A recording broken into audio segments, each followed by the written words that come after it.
What's up, everybody? Hey, happy hump day. Glad you're here. Welcome to Wednesday. Thank God it's Wednesday. I look forward to this day every day of the week.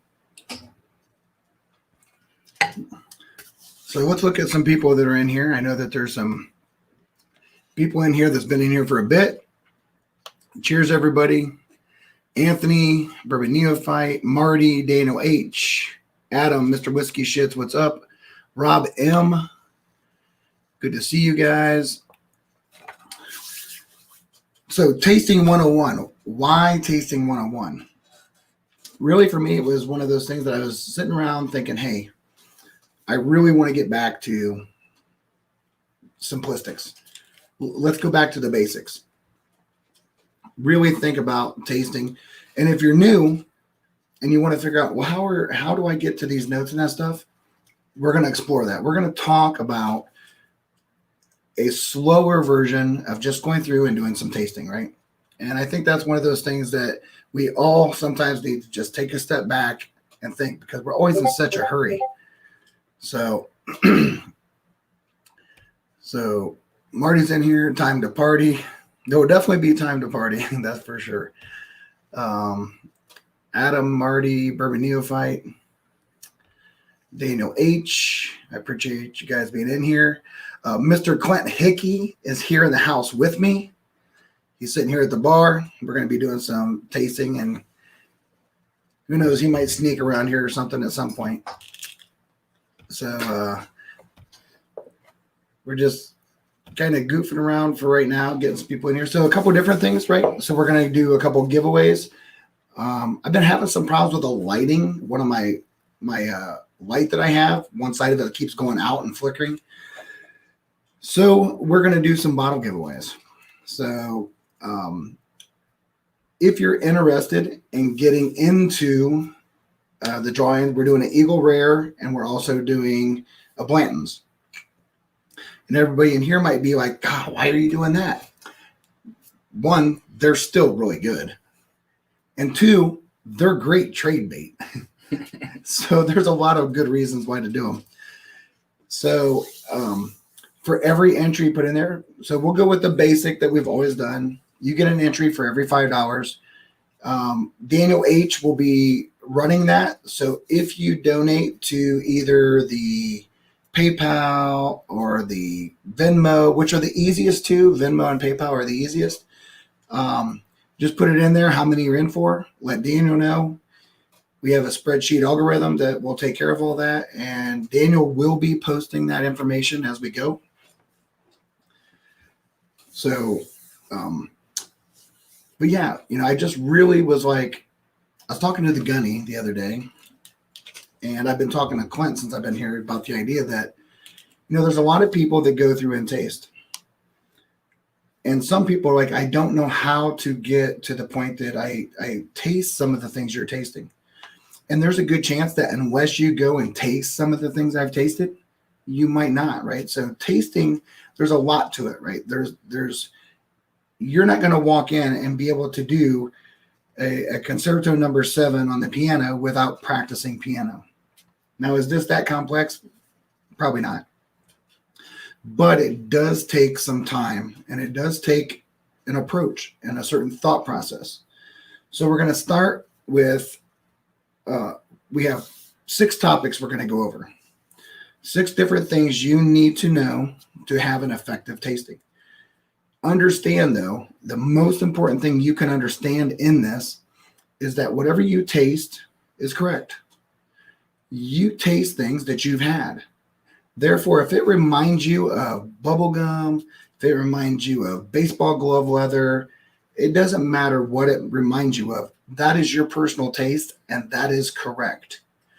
But if you're looking to go a little bit deeper and you want to learn a little bit more of how to taste some different things, we're going to talk about how to go about that. Things you need to know, things you might want to take some time to understand a little better. And sometimes it helps to just hear some things, right? A lot of people that are maybe a little bit more experienced will be like, oh, hey, I don't want you to say anything because I don't want you to put this thought in my head. And when I do that, then I instantly start thinking that, well, that's okay. There's nothing wrong with that. Think of how many times you've sat there and say, oh, what's that song? I wish I could remember those songs I really liked. And then someone's like, they start naming songs. You're like, oh yeah, oh yeah, oh yeah. Listen, we have a lot of information, but sometimes we need something to jog our memory.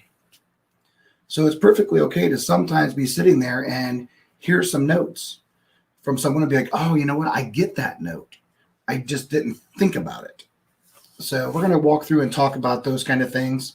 I know there's people in there. As you donate, please, in the chat, let Daniel know. Just say, Daniel H., I'm down for X, whatever it is, 1, 2, 95, 100. All of it is all good. And let's get started, right? So the first thing we're going to talk about is your glassware. Does glassware matter? Yes, it does. It does matter. However, can you smell and nose from any glass? You can. But your heightened experience that you might get from your nose is going to be better when you have a tulip style glass. And there's a bunch of different ones, right? Where we have a little bit of bulbous at the bottom that comes up to a very narrow top. The thing about that narrow top is it concentrates those vapors. As they come off the glass, they come up to your nose. So we want to look at what are some of the different types of glasses we can use. The most common glass that most everybody will tell you is the Glencairn. The Glencairn gives you a nice base with a bulbous bottom that comes up to a nice, easy top, right? You can also get a Kinsey glass. A Kinsey glass, in this case, this is from Trev, the Bourbon Wrench. It's a little bit less bulbous at the bottom, but still has plenty of room. It narrows and then opens up. Same thing, though. It's still a tulip style. You can also have a stemmed. There's stemmed wine glasses that look very similar to a Glencairn. A lot of times you might find these for like Pinot Noirs or certain wine glasses. Wine does the same thing. If you look and say, why is there a Cab glass and why is it so much different than a Chardonnay glass? Because they want that expression to come to a certain way, how it pours on your palate and the nosing factor, right? So you go in to nose that. Now there's other ones. I know that, is it Matt Porter? Matt Porter uses a Jolt glass. Joy Jolt. My favorite glass, quite honestly, is the amber glass. I use these amber glasses all the time.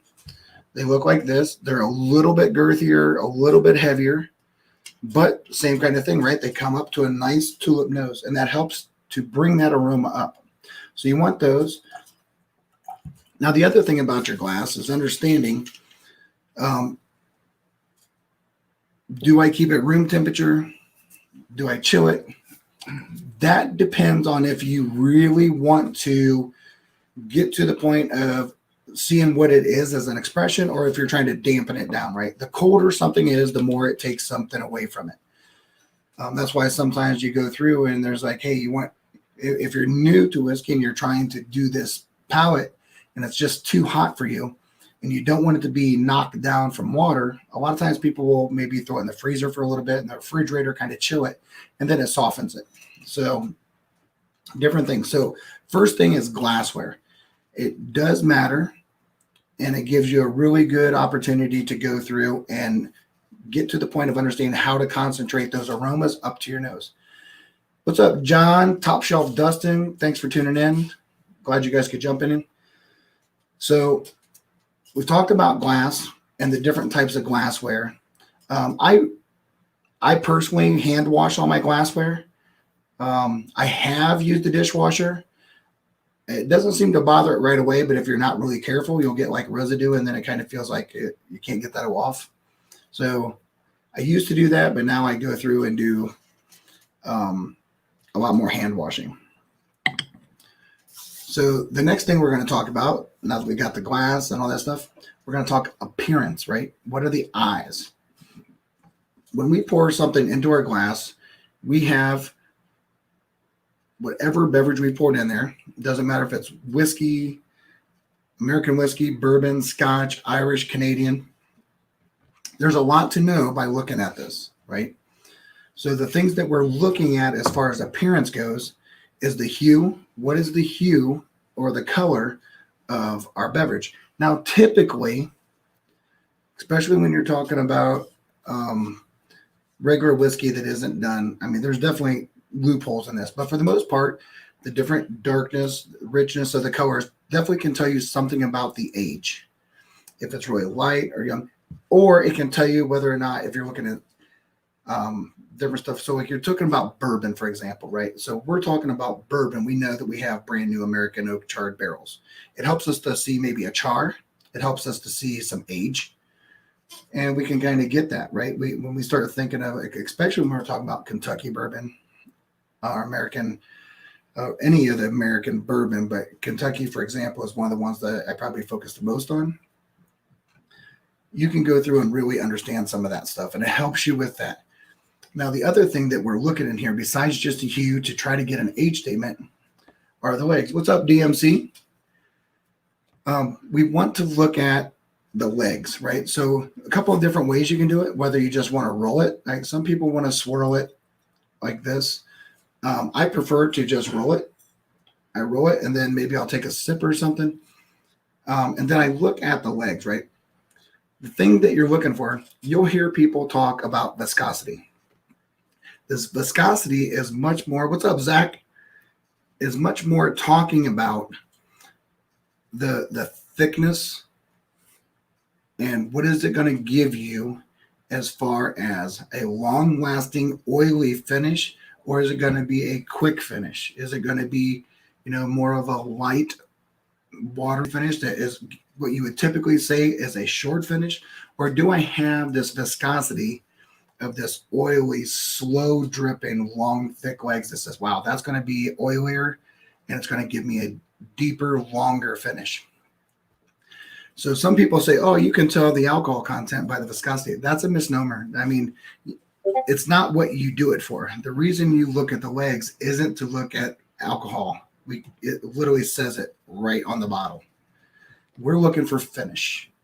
And how does it give me is it going to evenly spread over my palate, or is it going to be really runny like it would be if it's watery? Those are the things we're trying to figure out. So as far as appearance goes, we're looking at the color of it. Does it give us an idea of the age statement? And there's things to take into consideration also, right? Is what region it's from. Am I going to see a deep Texas heat or a Nevada heat whiskey be darker? So all those things are going to matter, but you want to look at it. It's going to give you some profile information about that. So we figured out the glass. We have our glass. We've got some stuff in it. We have some ideas that we think it's a certain age. It's got a certain finish. It looks like it's going to be a good mid palate to late palate finish. Could be a heavy coater. So all those things are just what we're considering as we get to this point. Nosing. The next thing is nosing, right? So we have our glasses for this reason. We want to nose. But when we have this, there's a bunch of considerations that take in there. I need to look at the idea of, when I come up to know this, how do I first enter into nosing without blowing out my nose right away? Sorry about the dogs. My wife just got home and they're excited to see her. So what you should do, the bulbous part of the glass on your very first nosing should come to the chin. You want to come into the chin and let it tip back towards your nose and let it come up softly, right? We want this nice, soft aroma to come up right away. We don't want to dive right in, because if we're trying, especially if we're blinding, right? We don't know the proof or nothing. You go double nostril deep in on your very first one, and you're sitting on an Obtainium, and you're just like, psh, there you go, your nose is gone. And so take your time on your first one. Just gently come into your chin and roll in. So how do we come into it, right? Also understanding that you may or may not have noticed differences whether you do both nostrils, the right nostril or the left nostril. When you start talking about olfactory and getting that out there, we know smell and taste go hand in hand. So It's really important to take the time to do that, right? Understand that, hey, what it is. We're not in a race. We're just trying to figure out what is it we got, right? So it's always nice. Come in and roll up. So what are we looking for when we're nosing, right? There's a lot of different things that we're looking for when we're nosing. You can get a flavor wheel, right? A lot of times people will use a flavor wheel. And when they use a flavor wheel, it will put them on this idea of, if you're talking about a wood, right? I don't think enough people really spend enough effort talking about the questions within the question. So you're like, okay, well, I'm looking at something that's really woody. Well, what kind of wood?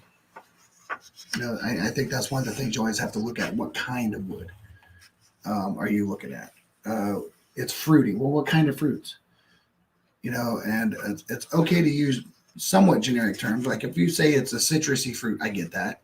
If you say it's a deep red fruit or a white fruit, I get that. So some of the things you could be looking for: textiles. You're looking for textiles. You're looking for florals, different floral notes. You're looking for fruits, looking for sweets, whether something is sweety, it's sugary, it's buttery, it has syrup, any of the sweet textures. Basic organics. Is it coffee grounds? Is it nutmeg? Is it allspice? A lot of spicy stuff comes from that. Grains. Is it grainy? Does it feel like it's a wheat? Is it a rye? Do I have an oatmeal-y note? Do I have all these kind of things? So I challenge you to spend a little bit more time on digging a little deeper of what it is.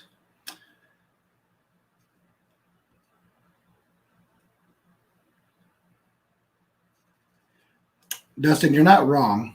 And I know that they're not, but hey, we're just going through and helping someone understand some things, right? I'm not doing a Cliff Notes version. I just maybe I'll do that on my Instagram, but on here, I want it to be a more in-depth talk. And Zach said, don't forget to tell them to sell both the top of the glass and rim and the bottom of the rim while nosing. And that's correct, right? What he's talking about is, as you come in, I have the top, smell from the top and smell from the bottom, right? So he's talking about that, going through and understand that. I know for me personally, when I very first started getting into this and wanted to learn more, I watched everything I could possibly watch and read what I wanted. So you're either going to want to learn or you're not. So this is as quick as I'm going to go. I know that when I get booked to do this and I do these, they're 2-hour segments when I do it as a booking. So there's a lot to get through. But this is really the quickest I can go. And I think I'm going pretty fast because right now we just hit 20 minutes. So you go through, there's a bunch of different notes, right? Dig into it. There's no wrong answer to what you smell. But if you want to get deeper into it, you might want to get a flavor wheel. Listen to some of your favorite personalities. Some of them might say, hey, that tastes like Fruit Loops. That tastes like this. And you're like, oh, hey, I know what that tastes like. And that's the thing, right? You're going to get into this situation where some people are going to trigger something, and there's nothing wrong with that, right? So you go through and do that kind of stuff. I think it's so important to really get into the digging, because a lot of us will say, wow, this is this. I don't know how many times you hear someone really dig into beyond the wood. Man, is that cedar? Well, if you're a cigar smoker, you know what cedar wood is. And if you're doing with oak, so I think that we need to challenge ourselves a little bit more on the nosings, right? So don't be afraid to dig in, look at the different profiles. Can I pull out certain mashes? Is it a weeder? Is it a rye? All those kind of things come into play. Tasting. Tasting is somewhat similar to nosing. However, now we have a whole bunch of stuff going on in our palate itself. So when we get to the point of tasting, there's a couple different thought processes. Me personally, I prefer starting with a light taste to my palate before I actually, I guess you would say, chew or block or something to engulf the palate, right? So I like taking a nice sip that comes on the middle of my palate. I don't let it go over the edges the first, and then I just kind of let it roll back.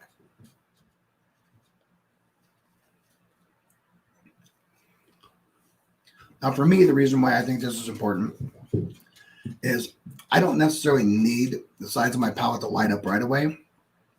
As important as it is to me to get um, the whiskey down my throat, I want vapors to start coming back up and feeding back up. Because the best part of my tasting is going to come from the idea of a total palate acclimation. We taste with our smell and we smell with taste, and they kind of go hand in hand. So the more that I can get that aroma back up into my palate and into my olfactory nerves, the better I can taste.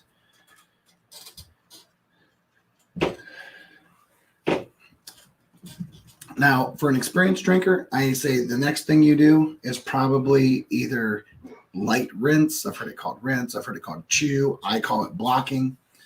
And it's just a full mouth expression. And it usually burns. It usually fires up the side of your tongues. You taste it and you're like, wow, that's hot. It's whiskey. It's hot. You're going to have to struggle through that one for a little bit. So a chew is just that, right? You take it in your mouth and you simply chew. You're not washing like mouthwash or whatever. Rinse is just like a little swirl. A block is more of like setting your tongue up so that when you pour it back, it doesn't go back through down your palate, down your throat, but it kind of comes up and then washes back down.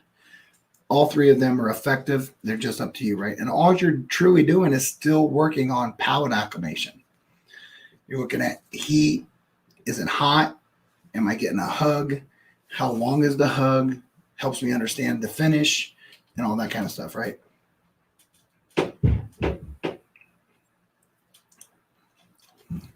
Now, I just simply did a really quick push, right? I took it in, I pushed it up into my gums, I dropped it back down, washed it around, and rinsed. Went right down. So what you start getting, right, is now I'm getting tons of flavors. I'm getting a lot more flavor than I did on my very first pour. My very first taste has changed completely. My heat, I can tell this is a decent proof. On my back, it's really finishy. It's thick. It's coming down slow. It's still going. I have plenty of flavor.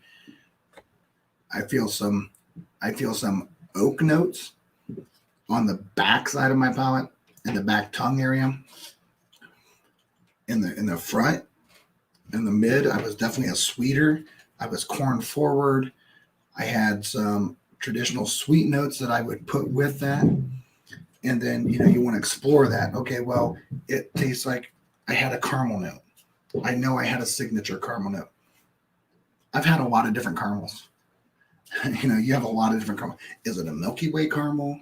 Is it a Dairy Queen caramel? Is it? I don't know. So like to me, it was like if I was chewing on a cowtail for a while.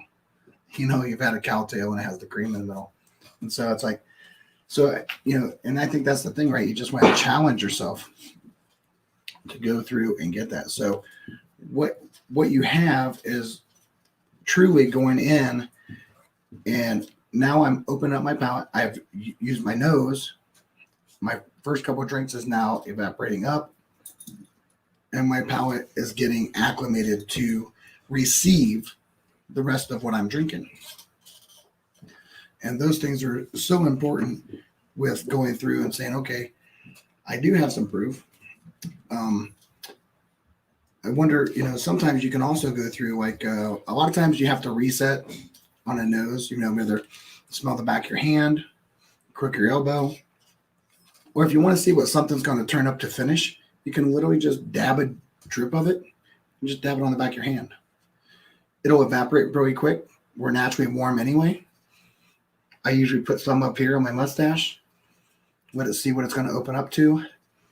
Come back and see if it softens up, does it mellow up, and all that kind of stuff. Same thing with the palate. The more that it opens up, and the more your palate acclimates, the more you find these really soft, nice, rich notes that you might have had more of a tart, pungent, soury that now has opened up to this like, wow, this is really good. I really enjoy this.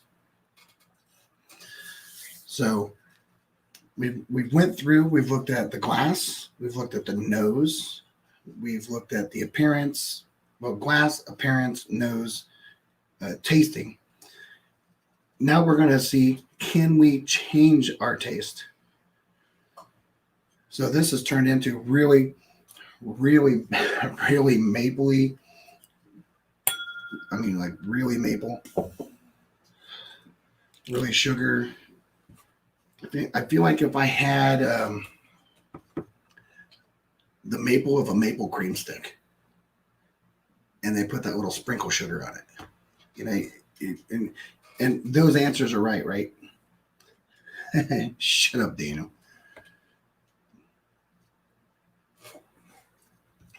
But I'm getting that. So the next thing you can do is add water. Do you want to add ice? No. Can you later? Yes. But if you're trying to go through and explore this whiskey, you want to add room temperature water, whether it be the Kentucky shale lime water, Texas water, whatever.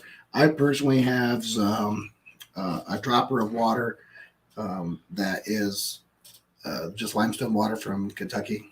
My brother gets them by the gallons. And you want to add a couple drops, right? You're going to try to proof it down a little bit. Ice shavings. Dustin has a good point. Ice shavings. Ice shavings are really perfectly okay because you're going to add just a little bit of water real fast. You just want to be really careful that you don't like use that it's not cold, too cold, because ice shavings are obviously cold. They wouldn't be ice. But if you put too much in there, it can really like just mellow it out. Now, if you want it mellow, perfect. I know plenty of people that actually put their whiskey in their freezer. They just don't want that bite. But you got to be really careful with the idea that if you don't want to take away the overall, maybe the bite, I'm trying to proof it down to see if it opens up. Sometimes you can really take away from some of the flavor profile with ice. So I'm just going to do, and I usually just do it a couple drops at a time, right? So I'm going to come up here and just put in a couple drops. I'm going to do 3. And I start low. The Gunny puts in like 8. And I'm like, 8? A lot. I don't do no 8. I want to, first of all, if you know me, and if you don't, I'm sorry, but I like it hot. I mean, the higher the proof, the better. But it's amazing if you've tried something and it's like, wow, that's a little bit too hot or it's a little bit too something for me, a couple drops of water might be what you need. That changed completely. From where I had a very distinct maple note, that has changed completely. It's still got a sweet note. I say that however you like your whiskey is right. If you love your whiskey and you like keeping it cold and all that stuff so you can drink it, you're right. There is no wrong way to have your whiskey. We are nothing more than giving opportunities for you to explore. What I would really like, if someone likes their whiskey cold, I would like to know, did they try it not? Did they go through a profile and really explore their whiskey? Or did they think it was too hot? The first time they poured it, oh, that's hot. I want it cold. Because we know it changes, right? We know there's palate acclimation. I definitely don't think there's any wrong way to have your whiskey. My best friend loves it with Diet Cola. Loves it with Diet Cola. And he's had some. Now, I will say this, though. He's very impressive. He'll go through and say, wow, I like this whiskey with my Diet Cola better than this one. And I'll watch him do like a Michter's barrel strength in his Diet Coke. And I'm just like, but that's what he likes. And so I'm happy that he recognizes something good to him. So yeah. Bobby, I meant on how to get them to open up to sipping a whiskey. Well, hey, I went down a tangent anyway. You know what? I usually, and this is what I do with my buddy, right? Because my buddy that drinks it with a Coke, his proportion size has changed drastically. And what we did is we went through palate acclimation. We went through all these steps, and we took them really slow, small, and steady. We took breaks in between to help him to see how much it changes. And he was quite shocked to find out that it didn't burn anymore. I will definitely tell the Gunny hello from Texas. But right now, Clint's here. I know you can see me looking over here, but I'm actually with Clint Hickey. Clint Hickey's in the HQ tonight. You can say hi, Clint. Hello. Hello. So, and I've had quite a few people that have stopped by, and we sit there and I love walking people through palate acclimation and truly going through tasting notes and understanding that you're not wrong. But sometimes it's good to either have a flavor wheel to make you think about things maybe you haven't thought about, or have someone else's opinion, and they're like, wow, that tastes like what did we have a little bit earlier? We had Highland Park, Valkyrie. We had Highland Park Valkyrie. And one of my very first notes right off the nose was instantly this really soft, sweet note. Yes. And then it got briny. And then I was like, wow, this has gotten briny. And I think somewhere in there, it's like a brine with a fresh cut tangerine. Or I didn't say tangerine, I said nectarine. Yeah, nectarine. Nectarine. And it was just this sweet fruit, but it was like a new one. It wasn't so pungent that you're like, wow, that's really, but it ended up being really good. So you can have this, and it's funny because the more you talk, and me and Clint were talking, is about, he's saying something, I was like, oh, I get that. In that kind of dialogue, it helps. Daniel H. in here was the first person to help me understand, and I appreciated it because there is no, it's not a negative thing to have someone say, hey, that note you're tasting is this. Instead of taking it as like, what do you know? It's more about the idea of, hey, I haven't had that. Let me try that and see if that's a more accurate note. Because I know that for me, I was doing a Texas tasting, and I felt like something, and I really struggled with it on the nose, but I finally got to the point that it was like hot sealant tar. And he's like, hey, you know what you're smelling? And he did it privately in a text, and I really appreciated it because it didn't make me feel like an idiot. He's like, hey, that's really, really black tea. I was like, well, I've never had black tea. So, which is weird because my wife literally has a tea society. A big hat tea society weird thing where they all dress up. And I told my wife, I said, hey, do you have black tea? She's like, well, what do you want? And I was like, is there more than one? And she's like, oh my gosh. So we went through this tea thing, and you know what? He was right. A really nice black tea smelled really similar to what hot sealant tar would have been to me as an aroma. Was I right? Yes. Was he right? Yes. But it helped me now understand if someone said black tea, I can say sealant tar. If they say sealant tar, black tea, because I can understand where that noise is coming from, that nose is coming from.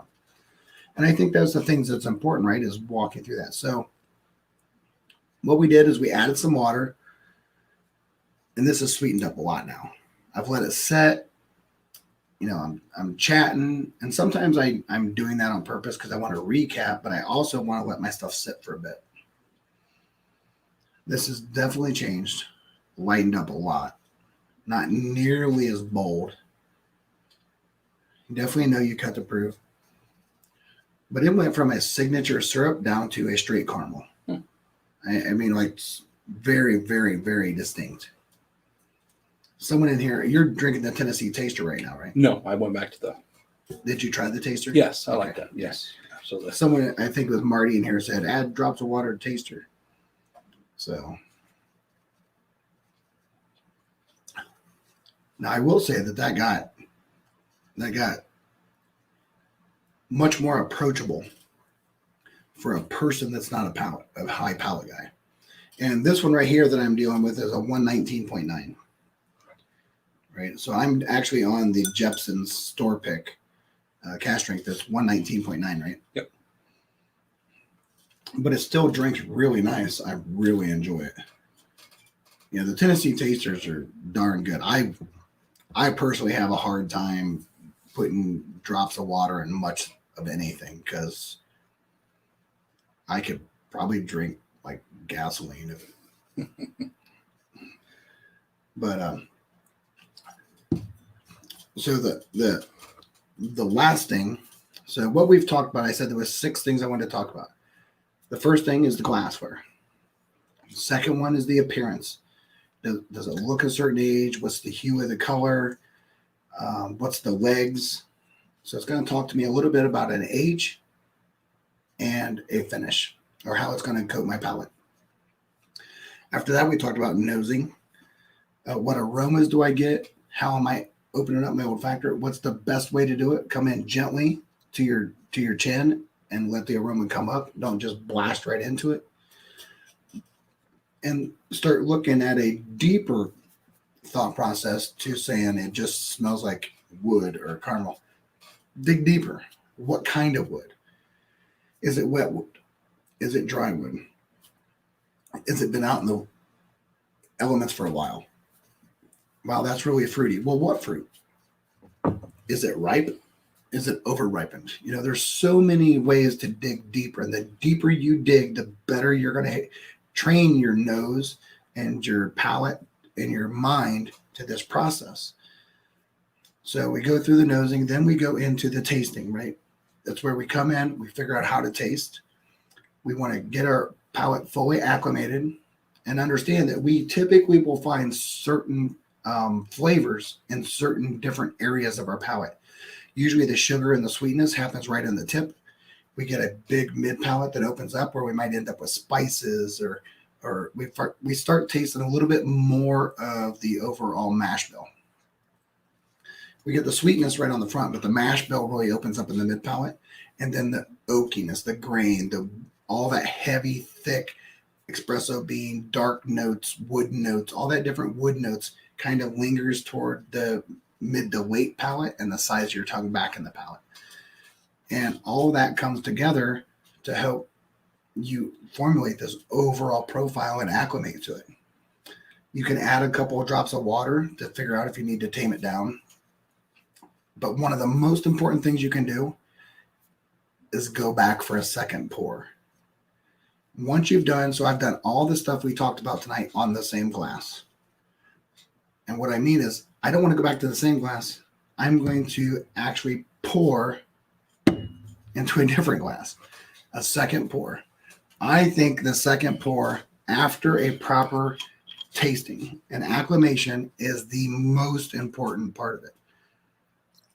Your expression on a first pour through everything could be, this is a 6 out of 10. Go back to the second pour, that could turn into an 8. I've had it happen.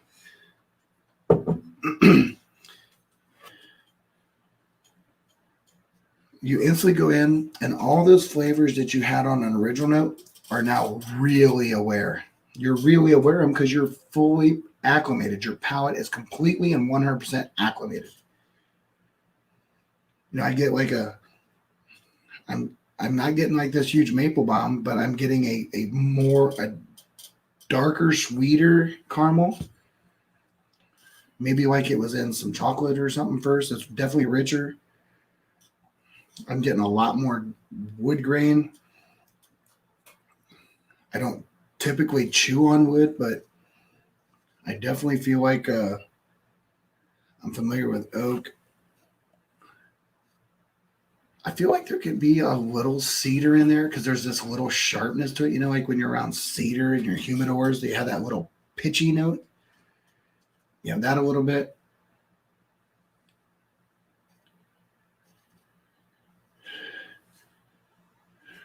I have a little weird, like, I don't know, a grass note. Maybe, you know, when you very first start the front of the year, baling hay and all that stuff, and it's pretty grassy still.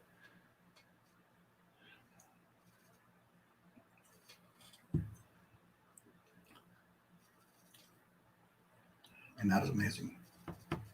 And who would have thought something that good could be made by the makers of Malort?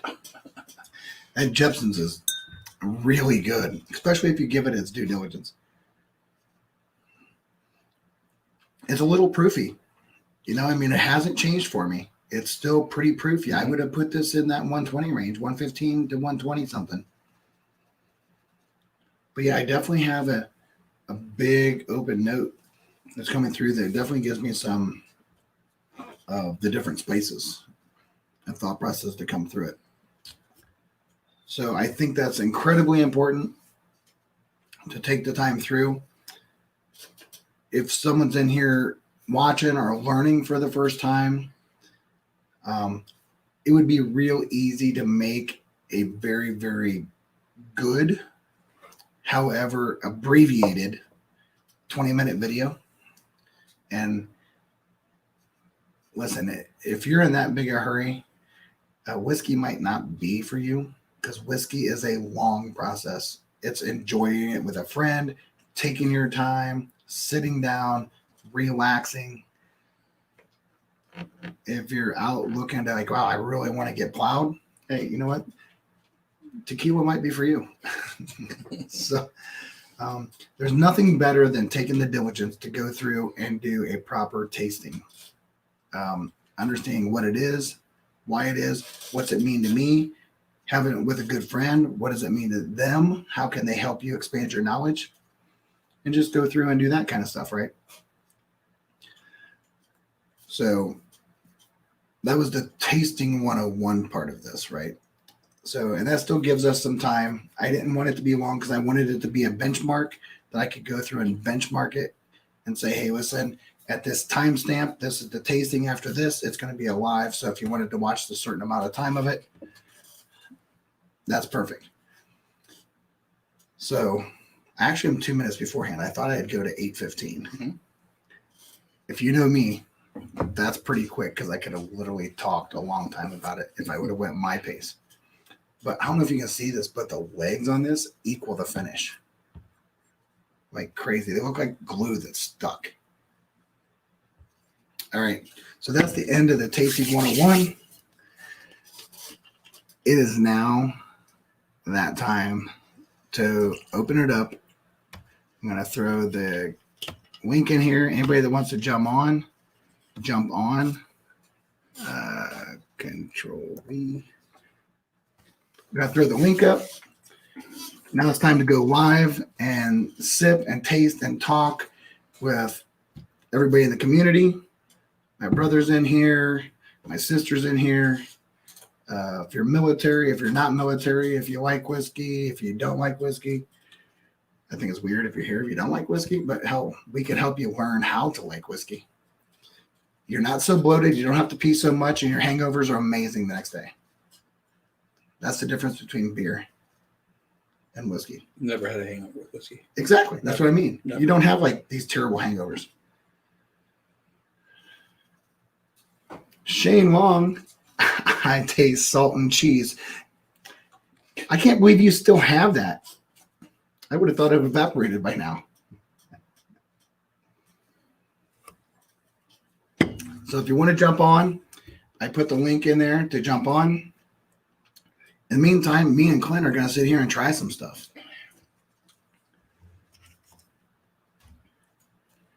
So I can put my official stuff away and get into some stuff. And this has been a good day. This has been a good day for me. You? Good. Yeah. Yep. Good day. Which is weird because, I've had such a lot of stuff going on.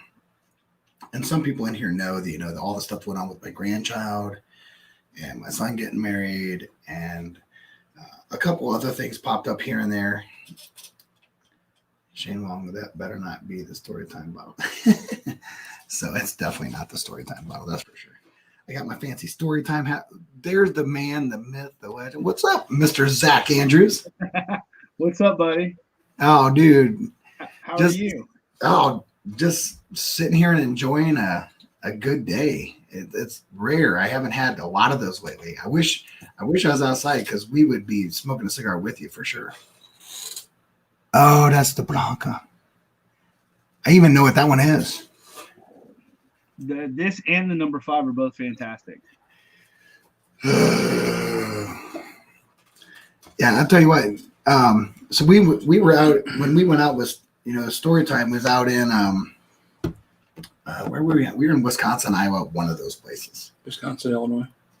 Well, we stayed overnight in Iowa. I think it was Wisconsin. Anyway, we went to a cigar whiskey lounge, and man, did we have a hell of a night. We had some really good stuff. We were fortunate enough to get warehouse seat. Oh, you know what? Thanks, Daniel and Marty. Thanks, guys. I appreciate it. I'm there with you. It's fantastic. I don't have as much as you. I just got mine today. Yeah, I got mine. I got mine from Will Zirk and Marty. So I had to get some for the Gunny. And the Gunny was like, what is up? It's good. Then Clint had some tonight, and Clint hasn't had it yet. That's good. No, I had just not it. Yeah, you just had it now. Yeah, it's really good, but I don't know. I can tell you right now. Hey, this new little startup that we got here in Houston did an MGP rye and finished it in a Balcones French oak barrel, and it is out of the bottle the most candied rye I've ever had. Huh. Well, I can tell you right now, our Storytime Driftless Glen pick beat Jack Daniels. Beat it. Like handily beat it. I can't wait. And those were all, and those, and that's a really a diverse group, right? You're not talking about just a couple of people. That everybody has a different palate. Everybody has a different thing. You're talking about Klein from Destination, Chris from Big League, Shane from Storytime and Schwang, Zirk from Destination and Will Zirk, me, even John T was in there as a guest and all that stuff. And let me tell you, Trev Wilson from the Bourbon Ranch, it was a majority, without a doubt. Normally ryes like this that have such a high herbal note always tend to end up in that dill profile, and this one doesn't go there at all. Oh, ours didn't at all. So did you see the update from Shane Long? Got an update. Our Driftless Glen pick should be dropping the first week of September. Mm-hmm. Awesome. Very awesome. That's quick. 6 weeks? That's very quick. 6 weeks? But we were very fortunate. There was a lot of there's a lot of things situationally that went in our favor. So I mean, between who helped us out when we went up there and did it, the guys at Driftless Glen were great to work with, and we put them through the ringer. Trust me, they put us through the ringer. But it was a great overall opportunity, and then we had great people working with us. So I think that's the thing that really mattered. Is you have a lot of people that have their channels. Somebody died. Casualty. You know what? He died the good way though. Well, he was drunk. he had a bug in his. I always think like, wow, you know what? So that tells me that if you want to go and go quick, just fall in a vat of booze, like 120 proof. I mean, do you try to drink your way out? Hey, you know what? It's been done before, right? It's been done one time, and he ended up being a hell of a firefighter. I know you know what I'm talking about, right? Yeah. Cool. That is tasty as hell, man. Oh, there ain't no doubt about it. The Tennessee Tasters, I'll tell you what, there was so much controversy with Storytime was up there. There was a taster. I think it was Shane's, to be honest with you. I think it was Shane's taster. And we're all like sipping it because there's no such thing as cooties when you have that kind of proof. Everything's dead anyway. And so you go through like that, and so I see the amazing graphics that just drop. Oh, come on, Shane. Be nice. He's not that bad. I don't know. What did I do up here? Let me get this one. Okay. I'm trying to put it up on my screen. It's pretty funny because Clint can't see my screen. I'm just trying to put it back up. I was trying to get the chat up before. I don't know why my chat wasn't up. It should have been up. You didn't have the messenger on. Oh, did I? It'll come back on in a second. That's a good one. Yeah, but we went through and man, I'll tell you what, everybody was like, clunk, clunk, clunk. And we went up there. And this one we were supposed to go out on the boat.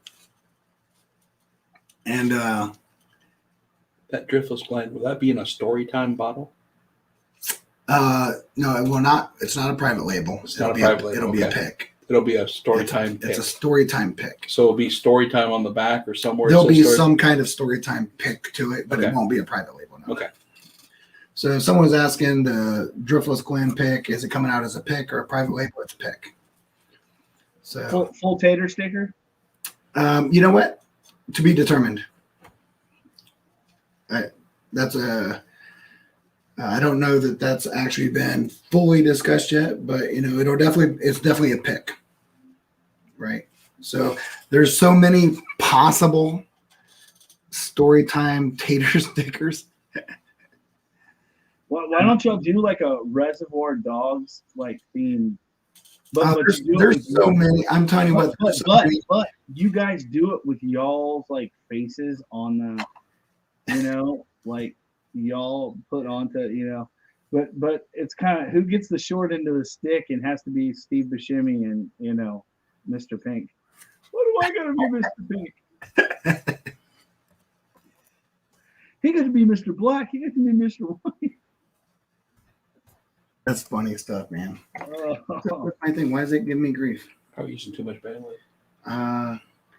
What's the Olympic fails thing? I don't know. But no, no, it was a great time. You had a lot of people there. And it's the same old thing, right? You're going to hear it over and over again. You're going to hear it from everybody. I guarantee you this 100% for sure. When we meet this year, it'll be this year, but when we meet this year, it will feel like we've known each other since we were like kids. And it has every time I've done it. Every time I've done it. It's such a stunning thing, right? The guys that were over there this last time was it was really nice because we went through and I had been with a bunch of them before, but Trev was new to actual being in person meeting him, and you have stuff like that, and you're just kind of like, and we went through, and it's like we've known him forever.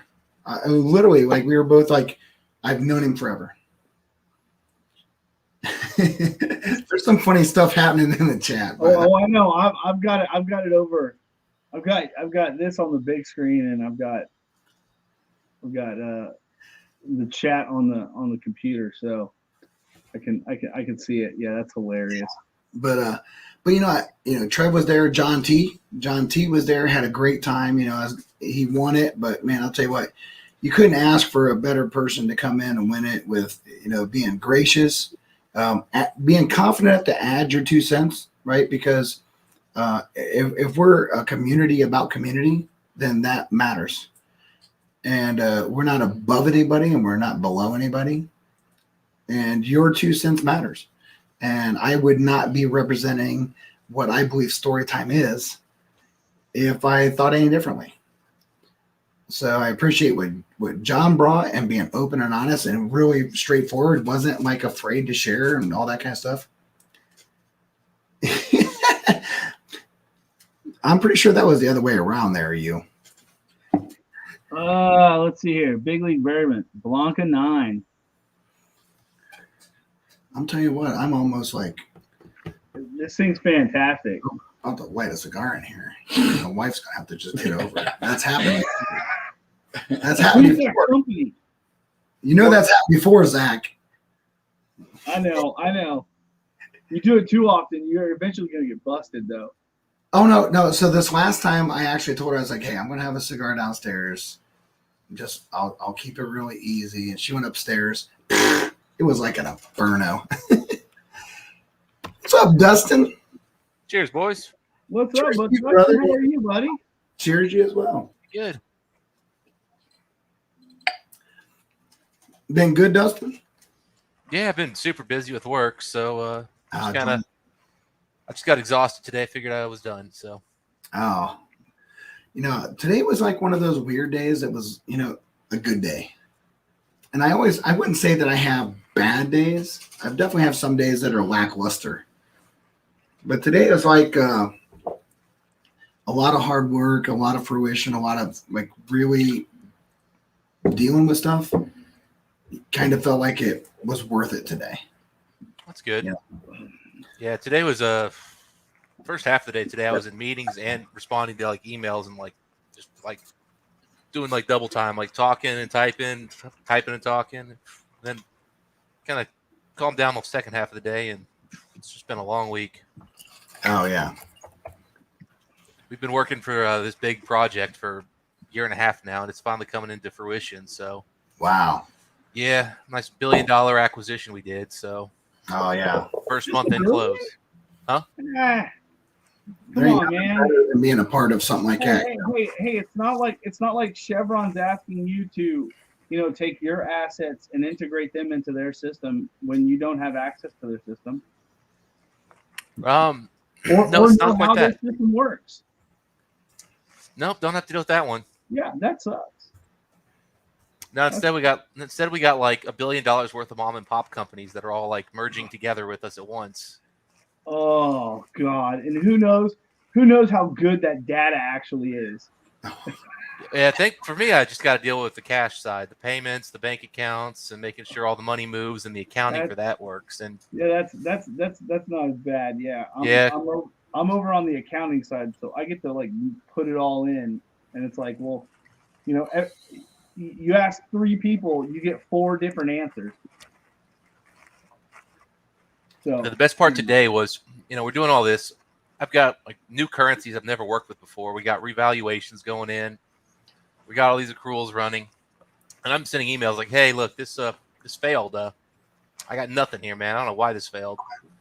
And then meanwhile, I got freaking our entity in Brazil sending me emails about these. Like we're doing this new program where we're putting swaps against their loans, so we can and we're doing dollar-based loans in BRL. I mean, it's not that complicated, except the fact that our system puts in the loans at a different spot rate than the contracts are in. So then we've got revaluation issues that just go in perpetuum. And it's just like, oh my God. And then I'm like, guys, you guys don't matter right now. $1 billion acquisition, tiny itsy bitsy baby little company. You just don't matter. No, you got to focus on the big stuff, man. Yeah, I'm like, guys, you would take up 30% of my fucking week, and you make up like 2% of our income. Like, What are you drinking, Ron? Dustin, what are you drinking, buddy? So I thought since we're drinking basic bitch bourbons tonight, I'd go with the ultimate, but yet with a little twist. There you go. Nice. So this is a French oak Buffalo Trace, and if you've ever seen or worked with these things, this one 10 years exactly old, which is nice. The only Buffalo Trace product where they disclose anything, apparently. Amazing. And they disclose everything on this thing. It's amazing. It's amazing that they can, and they just don't. Yeah. Like when you see this thing, like, I mean, let me read this off to you guys here. Just truly go in here. Type, or so it starts off, experiment, 100% French oak barrel aged. All right. Type, bourbon whiskey. It's not always bourbon whiskey in these things, by the way. Right. Total production, 2 barrels. Date distilled, 3/31/05. Date barreled, 4/1/05. Receipt, Buffalo Trace rye bourbon mash number 1. Mash type, sour. Still proof, 140. Entry proof, 125. Warehouse floor, K8. Rick, slot row, 133. Barrel type, charred French oak. Maker, independent stave. Staves, 6 months air dried. Treatment, number 4 char. Bottled, 4/22/15. Age, at bottle, 10 years, 0 months. Evaporation, 47%. Filtration, chill filtered. Bottle proof, 45%. I mean, holy crap. Like the fact that Buffalo Trace can give you that kind of information on this, they won't give you a shit on their core major products. Yeah, I mean, and that's a plethora of knowledge, right? That's Understand also what you're doing. interesting because what they can bourbon's up to what 160, right? They can distill up to 160, but they only did it up to 140. Correct. Yeah. Remember, but it has to enter the barrel at 125. So why? distill higher? But distillate they can only distill it up to, so they didn't even take it all the way up. So probably meant they went like low and slow, right? I mean, yeah. Although, I mean, truth be told, why go over 125 if you don't have to? Like, I think they go higher just because it's cheaper with those giant column stills they use. Yeah. I mean, that's one thing about bourbon is column stills are a cheaper way to make whiskey than, a pot still. And they do it because, they're mass producing it. They're producing huge volumes. But doesn't in some ways a column still give you more control? I'm not positive about that one. Because Probably. you've got all of the different kind of, so you can control what you're pulling out, where you're pulling out. Maybe they didn't have to distill it as, all the way up, or they could take it a little bit over, and they're pulling something off that You want to try if, something? if they had kept it under, that they wouldn't have pulled out of it. Possible. I mean, but my general understanding, though, is, column stills are mostly used because it's consistent and it's cheap way to just produce a lot of distillate. I'd say, look, if you guys like cherry and oak on your whiskey, I'm from Texas, man. Come on, I like to chew on it. well, I don't know if you can chew on this one because, let's be honest, it is Buffalo Trace. It's 45% chill filtered, but that is just, it is like, it's honestly, it smells like one of those really good, store picks you get of these guys with a ton of French oak, and it's cherries turned up to 11. Yeah. Not that anybody in necessarily everybody cares here, right? But so we are going through and we're doing entries to give away a Blanton's and an Eagle Rare. We're doing it just because I'm trying to raise some money to redo some lighting. I'm having like a whole bunch of lighting stuff. We all know that they're good, but at the same token, they're also really good trade bait. So it doesn't matter to me why. I just know that I was like, well, hey, I have some of this stuff sitting in here. Daniel H. also was like, hey, you know what? I'm willing to donate. And so we're going through and donating some stuff. So if anybody is interested, feel free. For every $5, there's an entry. And that entry goes towards winning those things.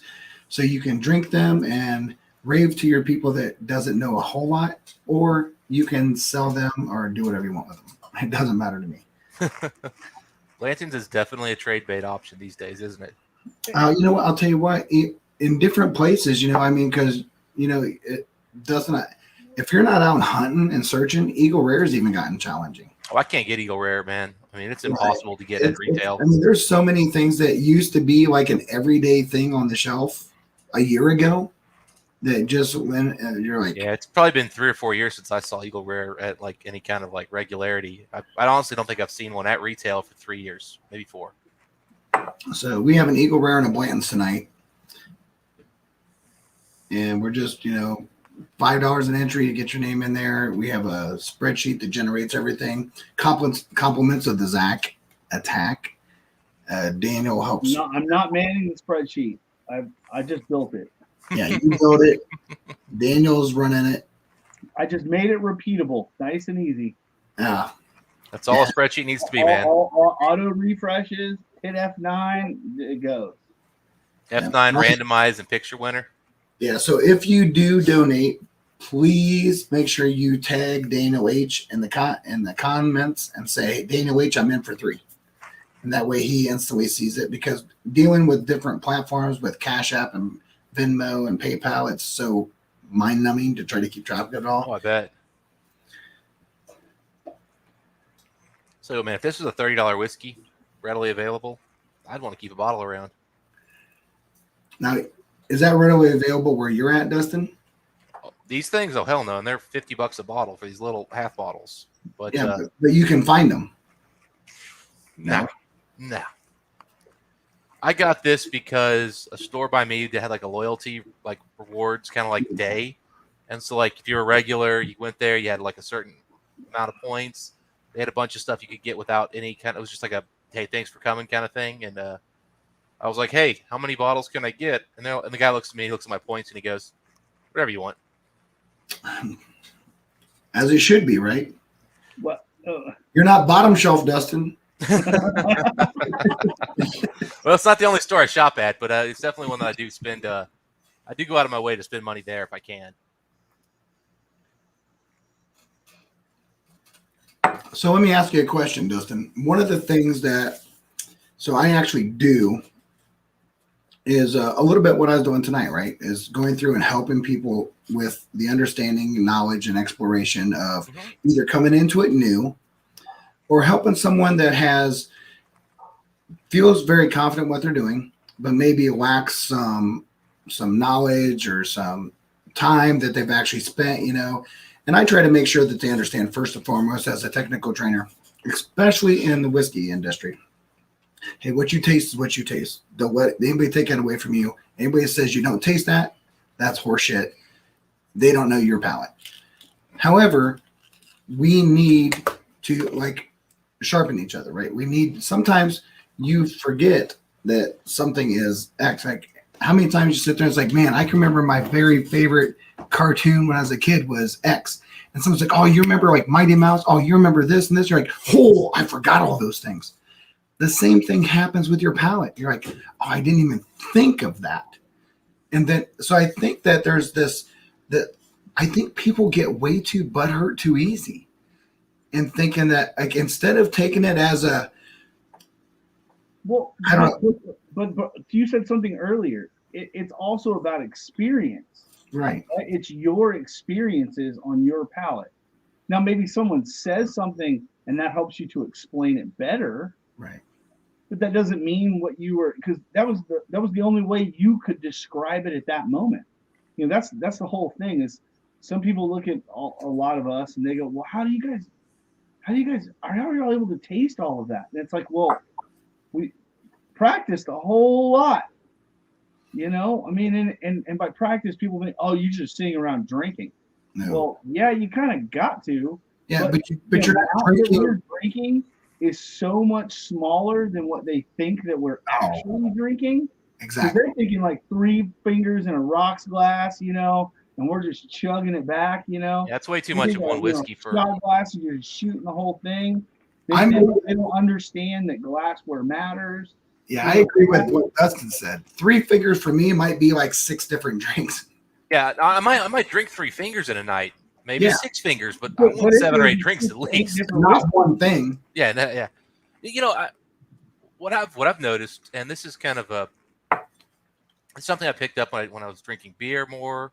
Now going back to whiskey, and you start picking up flavors as you just kind of like start changing what you're drinking, and you're just kind of moving along. Most important thing I think for anybody getting into it who wants to really get better is to take notes. Oh, definitely. As geeky and dorky as it sounds, man, if you write it down, you think through it, and then you go back and read your notes when you're drinking it again, you'll be shocked at how consistent you are. You're like, damn, yeah, it's exactly what I'm getting. Every now and then you'll notice something different. I have notebooks upon notebooks just sitting here. These are mine, and the Gunny has notebooks here. And at his house, we both have notebooks at his house. And we go back and we reflect on them. And we literally just look at, like, did something change? How did it change? Why do we think it changed?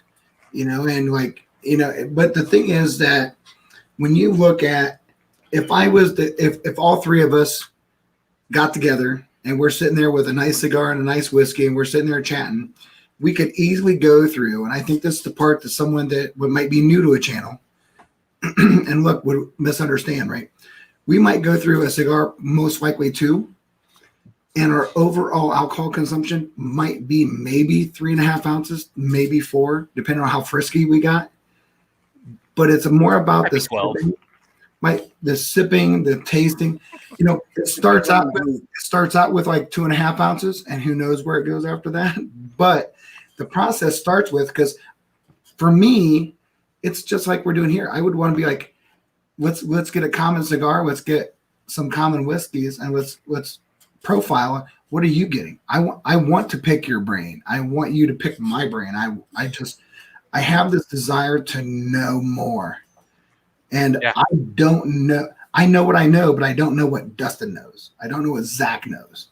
We don't have the same memory. I mean, Mike and I, when we review whiskeys together, we spend half the time talking back to like our childhood candy days, because like when I've had sweets, that was back when I was a kid. So like I go back to, because whiskey is in a lot of ways a very sweet candied thing, and that's part of why as adults we like it, is because we stopped eating so much damn sugar, and now we're looking for something that brings us back, but has a little more depth, a little more nuance, and more socially acceptable. Plus, But you know, I want to expand on something you said right there that's so important. If someone moderately new is watching this, right, they're going to be like shock and awe. Like, you just said this 127 proof tastes like candy. You have an issue. No, we've just taken the time to understand how to get to the palate that helps you to taste that. Yeah. Well, but somebody that's so new they're not used to proof. Somebody brand new comes in and 40 is hot, right? Because they either came from wine or they came from beer. Mm-hmm. So you just doubled, tripled. Some cases with beer, you quadrupled and quintupled. They're proof. So they're going to go, oh my gosh, this is hot. Maybe even But at the sextupled. same time, they're also taking the same kinds of sips. And they haven't figured out that it's a lot higher, so it's a lot smaller. Higher the proof, smaller the sip. And those are the learning opportunities, especially when you get somebody in there that is like, well, I normally put it on ice. And I had a buddy over this weekend, and I let him try some of this new distillery here in Houston that sourced some MGP rye, but they finished it in a French oak barrel from Balcones. And man, I'll tell you what, it is literally sugary sweet candy, and you don't even have to put anything on it. It's 125 or so, and it is wonderful. Even he was like, wow, this is kind of amazing. But he also typically drinks out of a rocks glass. Mm-hmm. I handed him a Glencairn. It was kind of like, oh. So his sips got smaller. By the end of the night, he was like, man, this is a completely different experience, of drinking whiskey, and at first his pours were, kind of be up your bulb, and I'm like, man, you cut them down, man. You're losing the benefit of the actual glass by pouring such large pours too. And that's another thing that they don't understand, because they're thinking, oh, I'm gonna pour 2 fingers in this glass and that's okay. So, yeah, I mean, you really don't. Honestly, you don't want to. You barely want keep it below the bulge. Yeah, below the bulge. Right. Well, I think that's the thing, right? I think that there's this misnomer that, especially when you're making this transformation, right? I remember being a young high school kid who / moved into the military / doing all this stuff. And I did not drink because stuff tasted good. I drank because I was getting somewhere. Now you have this. I really enjoy the process. I enjoy the time, right? I wish America literally took dinner as seriously as the Spanish. It's like a 2.5 hour event. It's just this time that you get to really focus. You have dialogue with a brother or sister, somebody you're sitting there enjoying, and you're talking about, wow, this changed so much. This is different. And I love, like Zach, the thing that you and Daniel brought into my world is like, hey, but you guys did something so and probably more important and impressive than I've ever actually said. Being a whiskey guy from the bourbon American world, moving into Texas, which was a great stepping stone into Scotch. Not that I didn't have Scotch in the past. I didn't know what I was drinking. You were drinking blended Scotch whiskey, right? And you didn't even know what those words mean. I was drinking stuff without knowing at a price point that would make people cry, because you'd like, how do I get that? And I was like, I was on an expense budget. That's what people told me to buy.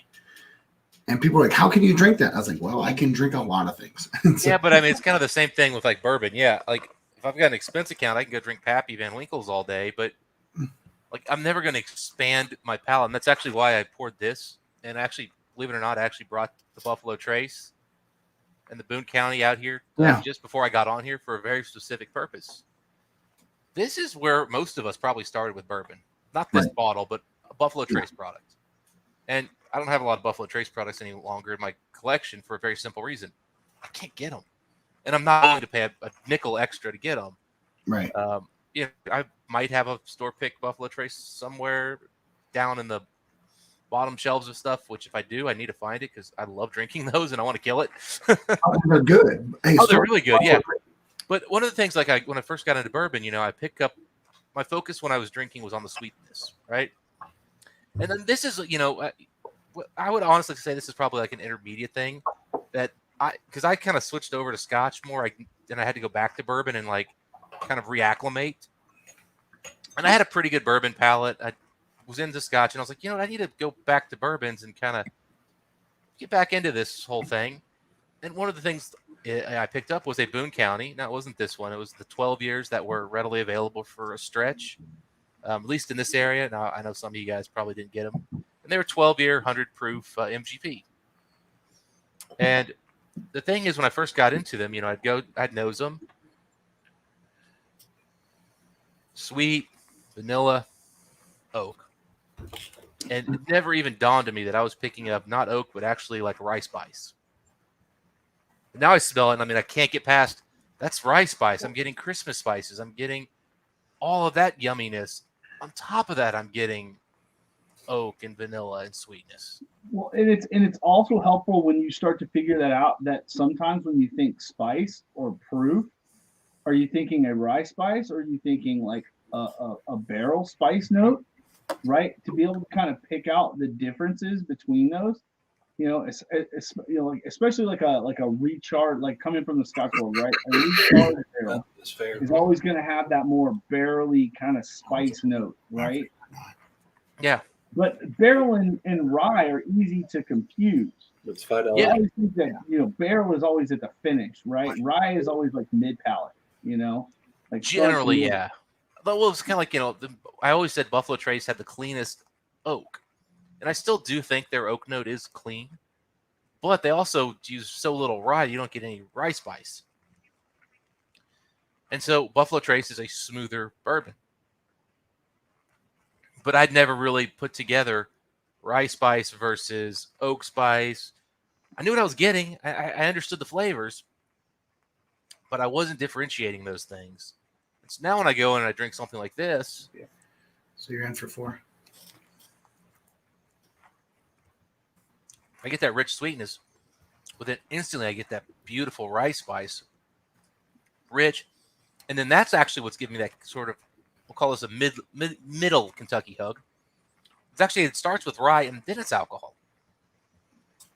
And then on the finish, I'm actually getting the oak kind of now overpowering the rye. And in the past, I wouldn't have been able to be sitting here going, yeah, well, that's this, that's that. And now I totally get it. Do you think the variations in Scotch helped you be able to pull out some of the, because to me, bourbon sits in its lane. And it's almost tougher to pull out those flavors, where Scotch, because of its wide breadth of, you know, different regions, and, you know, a region doesn't even have a strict profile. You know what I mean? Correct. I think that helped. I think, honestly, stopping kind of in the middle of my whiskey exploration and becoming a beer guy, where I think the variance is even greater. And also, it's easier. I mean, beer's stupid easy in some cases. I mean, they put chocolate in the damn thing. You can taste chocolate because they literally put chocolate in there. And then, you know, the third bottle I brought out today is an Old Carter Batch 2, which is not labeled here because I guess they want to hide it, but this is Tennessee bourbon, a.k.a. It's Dickel, which has become, you know, this thing that people absolutely hate. But again, hey guys, I got to jump off. The wife's got to use the computer, so I may be back on, Bobby, if you're still on around 9. But she's got a family Zoom I've got to head to, so Hey, if not, you know how to get me on Instagram, and we'll smoke a cigar. Most definitely. All right, man. All right, guys, y'all have a good one. Cheers, Zach. Yeah, and I'll give like a quick 4-minute countdown. We're 4 minutes away from actually pulling out the giveaways, the Blantons and the Eagle Rare. Like I said, they're definitely, hey, they are what they are, right? Some people can sit there and say, wow, you know, Tater Chaser and all that stuff. Hey, they're good. Anybody says they're not good, they're good. What you do with them is what you do with them. You know, but you know, Dustin, I think that's the thing, right? Is that we can advance past stuff so fast. I still like Eagle Rare. It's Blanton's, I think. They just put out turds Right. a lot of I mean, I think that's the thing, right? You know, everybody's going to have this, whatever. But you know, when you look at the idea that you went to Scotch, right, and I went to a higher proof bourbon, and I got there pretty fast, and then I went to Scotch because I went through the Texas route, right? I mean, I know my where I'm at in this last year, what has been significant for me, and my last year has been really significant to the idea that I remember drinking Scotch. I had no issue with it, but I don't know that I appreciated it like I do now. But I appreciate it now because there's been a process. It wasn't just do it. It was I've expanded from bourbon to high bourbon to different state projects to different this into the Texas, looking at the malt and the Texas malt, and I've worked my way up and realized, oh my God, this is so good that I'm like, you know, looking at like Peat Monster and stuff like that and thinking there's reasons why this is good to me. Oh yeah, yeah. Well, and you know, I think I mean the most important thing is you find something you like and you drink it. Like And you I find can't. something you don't like and figure out why you don't like it. That's a good process too. Yeah, because listen, none of us ever had our very first drink of black coffee and thought it was amazing. We didn't think our very first drink of beer when we were in high school was great. I did. Well, you are very unique. But I get my coffee, my everything. Coffee I did not like, but beer I did. Everything I had for a first, I was like, I remember drinking beer for the first time and thinking, okay, this is really cool because I got accepted and it's cool. But drinking beer with my uncle and my dad at 8 years old, it tasted like trash. I wasn't drinking at 8 years I would old. have rather had a Kool-Aid. Like I remember in high school, like that first time somebody brought a Sam Adams, like they had just one bottle and they poured it, and everybody's like, "Ugh!" And I remember being like, "Dude, this is amazing." You know, I remember the very first beer I ever had in my entire life was PBR. Well, and that's part of the problem you run into a lot of times is we start off with like the worst of the products, you know? Yeah, well, you know, I mean, it's, you know, you're going to have someone that either likes a light beer. I remember my high school beer of choice was Michelob. Does anybody I love it. actually like light beer, or is it that they like the fact that they like it less than the other beer and they want? I think they like the fact that it's a cool, refreshing beer drink that doesn't get you drunk. I don't think I fully believe that because I used to get drunk as hell on light beer. It was Oh more, yeah, no. it was more just that if I was going to drink something that had like a weird That's right. metallic flavor, less is more. Yeah, me and Clint are sitting here like, no. Granted, me and Clint are not by any stretch of the imagination little dudes. No. We were both fullbacks. We were both the big guys. We were the 200 plus guys that ran through the line, and like linebackers did not want us to come through the line. Mike, Yeah, but I mean, I just remember like when also like everybody buys light beer, like it's the only beer you had an option for in high school parties and college parties. I mean, the keg was what the keg was, man. It was usually a light beer, mostly Natty Light, in my experience. Natty shatties. So, you know, for me, like when I got, so I, you know, it was weird, right? So I started drinking, unfortunately / fortunately, I don't know how you want to look at it, pretty young. I mean, like really young. Well, you said 8 years old, so yeah, you were definitely Eight years old was the first time I drank about it. Now, granted, it was just an introduction. Like, this is beer. It tastes like blah. You know, it wasn't anything more. But, you know, but in high school, where we live, you were a pretty pronounced drinker in high school, without a doubt. Am I Something to wrong, do. Clint? Am I No. wrong? You know, only thing to do. Yeah, I mean, we live like in the same county, right? We were. Yeah. It's funny because Clint and I both played football against each other as the biggest rivalries, and then you get separated on this, and we ended up like back in whiskey tubes, and it was like a weird thing, right? And I was like on the Yeah. stream one time, and he was on there, and I was like, "Is that the Clint Hickey I know?" And he's like, and I started looking, I was like, "Oh my God, it's Clint!" And we were like the biggest rival school you could possibly be, and we both played the same positions. And so it was just like, but it's funny how time changes, you grow up, and all kinds of stuff changes. But I mean, you did Well, a rivalry in high school is now a friendship builder in adulthood. exactly, because one is that I think though the thing is that because you look at like why was our school a rivalry? It wasn't a rivalry because we hated each other. It was a rivalry because we all grew up playing Little League baseball together. Yes. When we were kids, you didn't play football until you were in junior high and high school. If I lived across the street, I would have went to Crestview. Yeah, I mean, Yeah. we literally were like not far apart. No, not at all. And but you grew up playing Little League baseball, and Little League baseball was so pronounced when I was a kid, and but it was different. In Little League baseball, you weren't these adversaries. So, but real quick, I got to diverse. Yeah, do your We giveaway. got to do this drawing before 9:00. So yeah, it's shut down. I think everything's done. Daniel's messaging me. So Daniel, I think we're shut down. I don't see anything else coming through as far as anything. So if you want to let me know on tech, just message me. We'll do the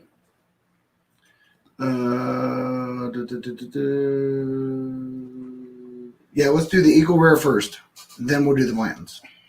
Now I'm not shutting down at 9. I just wanted to have it drawn by 9. Yep. Get your thing on, man. Yeah, so once I know that, so the first drawing we'll do is for the Eagle Rare. It'll go out, and then after that will be the Blantons.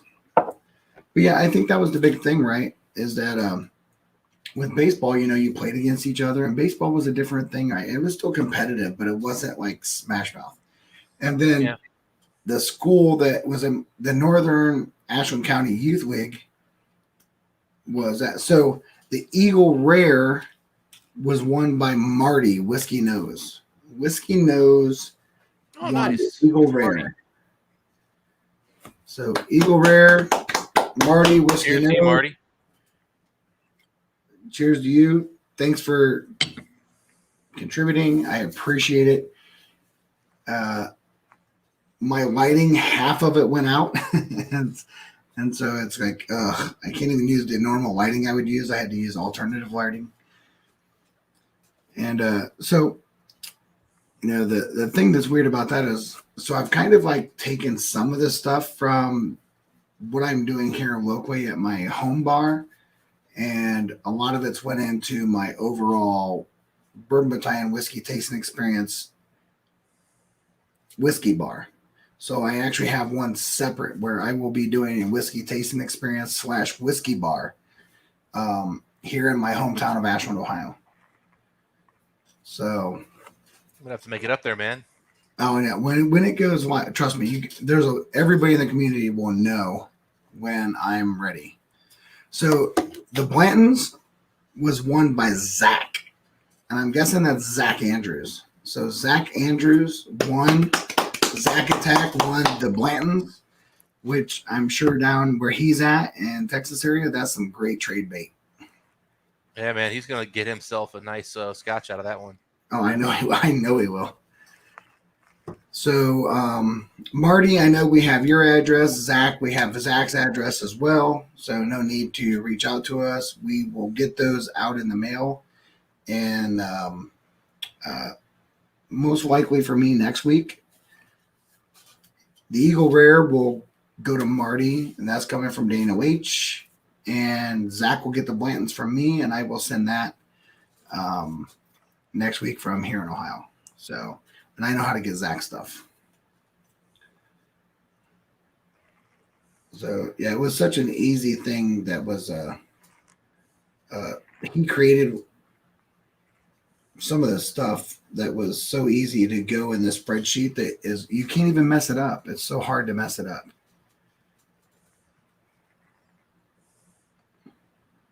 I'm just texting everybody to let them know they won. Okay. Now we got that done. I'm ready to pour something else. Dustin, do you ever like mess around and play around with like what would be bourbon whiskey before it actually hit a oak barrel? No, I don't. No. That stuff tends to cost a lot for what it is. Like, it tends to be pretty expensive. I mean, like, the kind that comes in mason jars. Like straight up moonshine stuff. Like, Yeah. nah, I've not messed with any of that. No. If you're ever interested, let me know. Because it's really fun to go through and do some like projects with it. Oh, it's incredible what you can do with it really fast. There's Stahl. He's joined the chat here. What's up, Stahl? I tell you what, it's actually really fun kind of going to these Dickel releases and really trying to figure out. Because I feel like we've all been influenced so much by that Flintstone vitamin like descriptor that everybody gives out. I'll tell you what. Man, I get cream and I get like. never got that note until someone said it, but it still is not off-putting to me. I look at like some of the Dickel stuff, and there's some stuff I like better than others. Oh yeah. There's some of them I'm still perfectly happy with. Yeah, I mean, to me, I'm getting like almost like a sort of a sour custard. Which one are you having? So this is an Old Carter Batch 2. Oh, okay. Which used Dickel. Yeah. So I picked this one up not knowing anything. I just knew Old Carter was getting a lot of well, this is back before the hype really got going, but I'd heard some good stuff about Old Carter. Picked up the only bottle I saw available. Turned out it was Dickel. Yeah, the American whiskey 5 and 6 are the ones that are being raved on pretty hard. Well, that's like brand new stuff. I bought this. This is a couple years ago. Yeah. But I now it's getting hard to find them, so it's not honestly like that was part of what I liked about this was it was just there on the shelf. I don't like chasing. That's I'm not a hunter by trade. I try not to, and I definitely will not pay secondhand prices. I've done secondary. I've done secondary on a couple scotches, but they were like dusty bottles. Were like, I mean, you have to pay secondary if you're trying to get something from 3, 4, 5, 10 years ago. Right. I mean, and that, to me, that's worth paying a secondary price because it's somebody. You know what? I guess I feel like you earn a little bit of return on your money if you're holding onto a bottle, not opening it. Yeah. Well, there's definitely things that I really enjoy. That if it's within margin, right? For me, it just can't be like. I have no problem paying slightly above, but just don't come up with some stupid number. Well, I kind of look at it this way: what would the bottle cost if they released it today? That's a good way of thinking about it. I don't know if I really think about it like that. Because like some things. I mean, like for example, if you buy a Scotch from 2005. Well, man, you're not paying 2005 prices in 2020, man. Mm-mm. I don't care if you paid $60 for it, you paid $600 for it.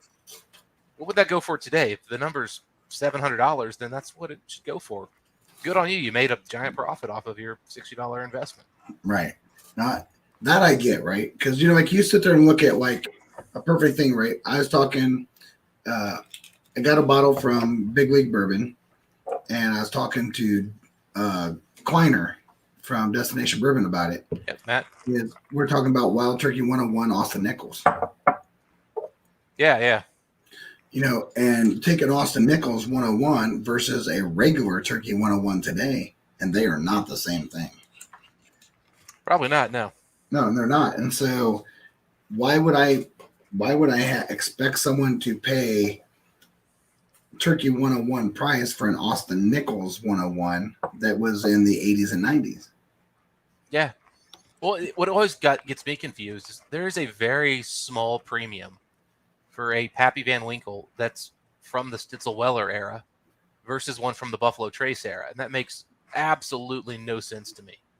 If some crazy person's paying $2,000 for a current Pappy Van Winkle, and they're paying $3,500 for a Stitzel Weller one, like, oh my God, buy the Stitzel Weller, Jesus, Yeah. whole different whiskey. Like the only bottle of Stitzel Weller I've got right now, and it's actually at Mike's house because I lent it to Jason Mash and Drum, is a Lost Prophet. I mean, that stuff is amazing whiskey. Yeah, the And Gunny, it tastes nothing like those old things. the Gunny has a few of that. It's so they really did do some good whiskey. Well, I think that's the thing that, like when I used to do some swapping back and forth with Dan Trout, Dusty Dan, Yeah. we got to do some really cool things because he would go and find some Dusty stuff, and then his stuff would either be dustier or not as dusty as what the Gunny might have. And so we could put some stuff side by side. That's awesome. And, because the Gunny has some stuff. I'll just say that. The Gunny has some Yeah. stuff. I'll tell you what, Dan Trout's the only person ever to send me a sample I didn't get. And this is not a knock on Dan. Yeah. I got the tracking number. He sent it to me. It came. I just think somehow it got picked up or. Oh, I'm sure aside. somewhere along the line, someone Yeah. hyped it. Well, and back when I lived there, like packages had to get left outdoors because they couldn't get them into the building because the building was locked. And I it sent caused problems. I sent out a bunch of samples one time, and Perry Ritter, from This My Bourbon Bar, Perry. he was the only one that got his container came like broken and Oh, it sucks. leaking. And I was like, I was so thankful the one that was broken was kind of insignificant because I was like, oh, please don't be the Evan Williams 23. Oh, What's yeah. up, Anthony? Anthony, can you hear me? Hello. Tommy, can you hear me? What's up, guys? How are you? There you go. Dustin? How you doing, buddy? I tell you what, I poured 3 Oh special my bourbons gosh, here. I'm wonderful. Whew. Wonderful. This is a hitter, guys. This Oh, is is that the Boone County? a 14-year single cask Boone County cast strength, 14-year-old MGP at cast strength. Where'd you Yeah. find that? I picked this up probably 2 years ago. They were about $2.50 a piece. I one of them I had to use like a point system, and the other one I actually got the same day I got this.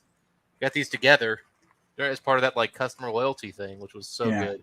Because I never saw that, but I did get the Boone County. There for a while when Boone County first came out, the Boone County 33 and all that stuff that came out, it was really good.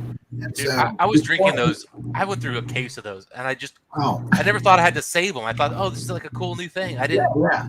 like that was before I really was doing the research and like trying to find out about this whole where it's coming from and all that. I just thought, oh, these are readily available. They're great, and they'll just be here forever. Yeah. Nope. So the Gunny was, he's my, I don't know, he's my right hand guy. He's like, hey, go out there, find this, buy it now. And I'll be like, okay. He's like, it really should be around for a while, but there's a really good chance it won't be, so buy it. And I was like, I went out there and I was like, okay, well, I'll buy a couple. He's like, no, buy as much as you can. I was like, I'll come back next. Never came back and never came back. I never saw it again. Yeah. I was like, what? What got me is they originally came out with the Boone County 10-year. Yeah. 10-year tasted like dill pickles to me. I hated it. Which one did I have? And they only made a little of the 10. The 10's pretty rare. I have the 12. Yeah. The 10 was rare. They only did a few batches, and it sucked. Yeah. And then the 12 came out, and I'm like, why is everybody getting hyped about this 12-year? Like, the 10-year sucked. There's no way they improved that much. And then I picked one up because I heard how good it was, and damn, boy. It was good. Good. It was good. Mine's unopened because when I went back to find it, I couldn't even find it. And I was like, yeah, I'm never opening this. I drink the Gunnies because he bought like a bunch of it, and I should have. Mm. So me and him have this like love-hate relationship. All the stuff that didn't really cost a lot that he knew to buy when he bought it, we drink. And all the dumb shit I bought that cost a lot that he has one of, he comes and drinks mine. And I'm like, this doesn't seem right. But yet his probably go for more on secondary. oh, dude, he has squat bottles for days. It ain't even funny. Yeah. I mean, God, if I could go back, I would have been picking up those Rip Van Winkle 10 years for $32. The Dude, he 107. was doing all that stuff before he was doing whiskey before whiskey was cool. Yeah, I mean, again, I didn't have money back then. I mean, I was when I bought a Pappy 20, man, that was like 3 weeks of saving just for the right to buy it. And that was back when I drank like once a month. You know, like I might have a couple beers and I'd have one whiskey a month. You know, like it was, my younger days where I cared about what I looked like, shirtless, and all that other fun stuff. You know. Yeah. So Anthony, where are you at in the world right now? Are you at home?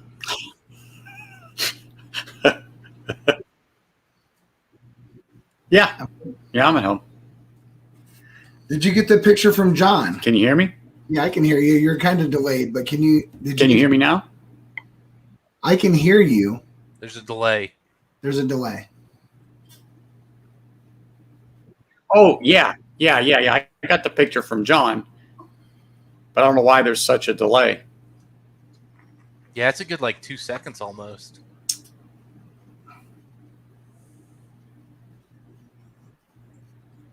Maybe Yeah, I'm starting when you talk, Dustin. maybe a 5-second delay. Because I'm sitting there like 1 Mississippi is 2 Mississippi. I don't know. But anyway, What I'll do is I'll pop back out yeah, I'll and pop come in. back in. Let me do a read and just see. But I just looked. I'm connected to the copper, so Yeah, I know. we'll see if that doesn't cure it here. Yeah, I know. I'm on the LAN and I have Be been. back in just a moment. All right, cheers, bud. I've been on the LAN all night, so I know where I'm at. I'm on wireless, so Yeah, well, it doesn't matter to me because right behind this wall is my server. I'm in a 1-bedroom apartment, man. It would be hard for me to get too far away from the darn thing. And boy, I'm on like I keep upgrading every like 2 years. I get a new like $200-$300 router, and just to keep up with the times. I'll tell you what's been really good for me is every so often I just upgrade my entire Google Wi-Fi mesh, and I have never had another problem in the house ever since. Now I have a much more space to cover, but literally with my Google Wi-Fi mesh network that I have, we have 5 TVs and they can all be streaming at the same time with no delays. That's good, yeah. But it's nice honestly, to I don't trust my internet to be that good, and I've got the fastest internet you can get around here. Yeah, I'm fortunate that because even though I'm residential, my company reimburses me for business, Okay, so I can get business level at my house. gotcha. So because we do a lot of upload, downloads, and all this stuff worldwide, we have to have a lot because I do technical documentation, technical training, and all that stuff. We have to be able to live stream with anybody anywhere in the world. And the problem can't be ours. Yeah, no, it makes sense. Yeah. Yeah, it's going to be interesting, I think, over the next couple of years to see what happens with the whole, work from home has become a bigger thing. Yeah. So our company's going to start paying for internet and things like that. It'll be interesting. Well, I'll be honest with you. If you have the ability and the availability to understand how to properly, remote, I think I have a hard time believing that travel as we knew it is ever going to be the same. I think there's this like weird international push. I don't know, man. I would love it to get back, but Dustin, I literally for 11 years, I was an 85% international traveler. Yeah. I never was not 1K. I was always 100,000 miles plus. Yeah. You figure I was at my company for just under 11 years, and I am a lifetime Platinum United, Platinum or Ambassador Hertz, and Platinum Elite Marriott. I'll never lose that ever, but I don't know that I'll ever actually get to that ever again. Yeah. I don't know. I know right now we've got a big, the big acquisition I was talking about earlier. People are traveling again, man. They are traveling is a lot. So can you hear me now without a Yeah. delay? Yeah, you're much better. Oh, perfect. I just restarted everything, went over to the router, did that, and I had no clue what was going on because you guys were firing all cylinders before I got on, and I was on just using Wi-Fi. So then I hooked up my copper, and I'm like, what the heck happened? Oh, But yes, I got the picture from John. He didn't tell you what I said. no, I haven't seen him since. Well, I knew you were right there because you guys took the picture, and I said I didn't know they allowed that much ugly in one room. Well, you know what? That's because John brings down my beauty. Oh, is that what it is? No, but it was So- really fun. So what it is, Dustin, is a weird thing, right? So I'm a part of the Mid-Ohio Bourbon Boys. One of the members went to college with Anthony. Oh, cool. Yeah. Cool. And he was just here in Vegas back in March, Yeah. and I was talking about Bobby's channel to him. I said, "Oh man, there's a guy from Ashland, Ohio, Bourbon Battalion," and I said, "You got to get on YouTube and watch him." Blah blah. And he goes, "You talking about Bobby?" I said, "What?" He said, "Bobby Williams." I go, "Yeah." And as a matter of fact, he was saying it, I was pulling it up, and I turned it around. He goes, "Yeah, he's in our bourbon group." I said, "Get the heck out of here." Yeah. Small world, man. Small world. And then he's like, "Yeah." And I go, "Oh my gosh." So I told him, don't say anything to Bobby, Yeah. and that I was going to get Bobby to come on and we're going to play a joke on him. But then Bobby and I started talking, and I said, "Hey," and I told him what was going on. So it's no big deal, but it's just so funny that it sunk in Ashland, Ohio. And I said something about Worcester. Yeah. And Bobby's like, "How do you know about Worcester?" Well, I lived in Boardman. Yeah. So, he's like, Austin town. Another thing that's really funny about my Mid-Ohio Bourbon group, right? The Mid-Ohio Bourbon Boys. We had a guy in there. His name is I went into a fast. One of the guys was in there, and he's going to this house, and we're supposed to have the event at his house. And he's like, "Hey, I was talking to my wife, and she said she knows you." And I was like, "What? Who's your wife?" It's like, "Who's your wife?" And he's like, "Kate." I was like, "Kate who?" I was like, Yeah. And he's like, "Oh, she was an Alpha Phi with your wife." And I was like, "Oh my God, Katie." Yeah. Holy crap. And so we got there, and I spent almost the whole night talking to Kate because I was in sorority world, they vote for like sweethearts. I was number 2. I wasn't the sorority sweetheart. I was number 2. The reason why I wasn't number 1 is I didn't go to the college, and I wasn't in college. I was in high school. I figured you were going to say you were at Camp Lejeune. No, I was in high school at the time. My wife's a year older than me. Mm-hmm. And so I was in high school, but I was the runner up to the suite. They literally protested that I couldn't. I had the most votes, but I wasn't allowed to be it because I was in high school. I wasn't in college, and I wasn't a frat guy. And but Kate, man, I just loved Kate. And so we were sitting there, and so when I found out, it's like this weird thing. And he's like, "Hey, my wife says she knows you." And I was like, "Who?" And she told me. I was like, "Oh my God, she's the best." I had so many funny stories. Because I vicariously lived through college with my wife for a couple years, and then she vicariously lived through the Marine Corps with me and realized we just drink more. And people would be like, Impressive to see anybody drink more than I did in college. "Well, I wasn't in college. I was in the Marine Corps, so we got paid to drink. Yeah, You had to scrap for money. you only had more We funding. literally had a your beer drinking. garden. We had a beer garden on the ship that was $1 a beer, and we were paid, and we weren't allowed to spend it except for beer. Nice. So it was a weird thing, right? So I think the thing is, hey, listen, I did college, a little bit of it, before I realized that I literally just drank and wanted to party with my wife. And then I did the Marine Corps and realized, hey, I'm in the Marine Corps. They're paying me a lot of money, and I have no bills because your housing's paid, everything's paid. Plus, you get this. I can tell you now, we went to Biloxi, Mississippi. We went to Keesler Air Force Base. There was 8 of us, straight out of school. So in the Marine Corps, you go through boot camp, combat training, school, specialty school. We went to a specialty school, Marines on an Air Force base, bad thing to begin with. 8 of us, we each were given $2,000 for 28 days.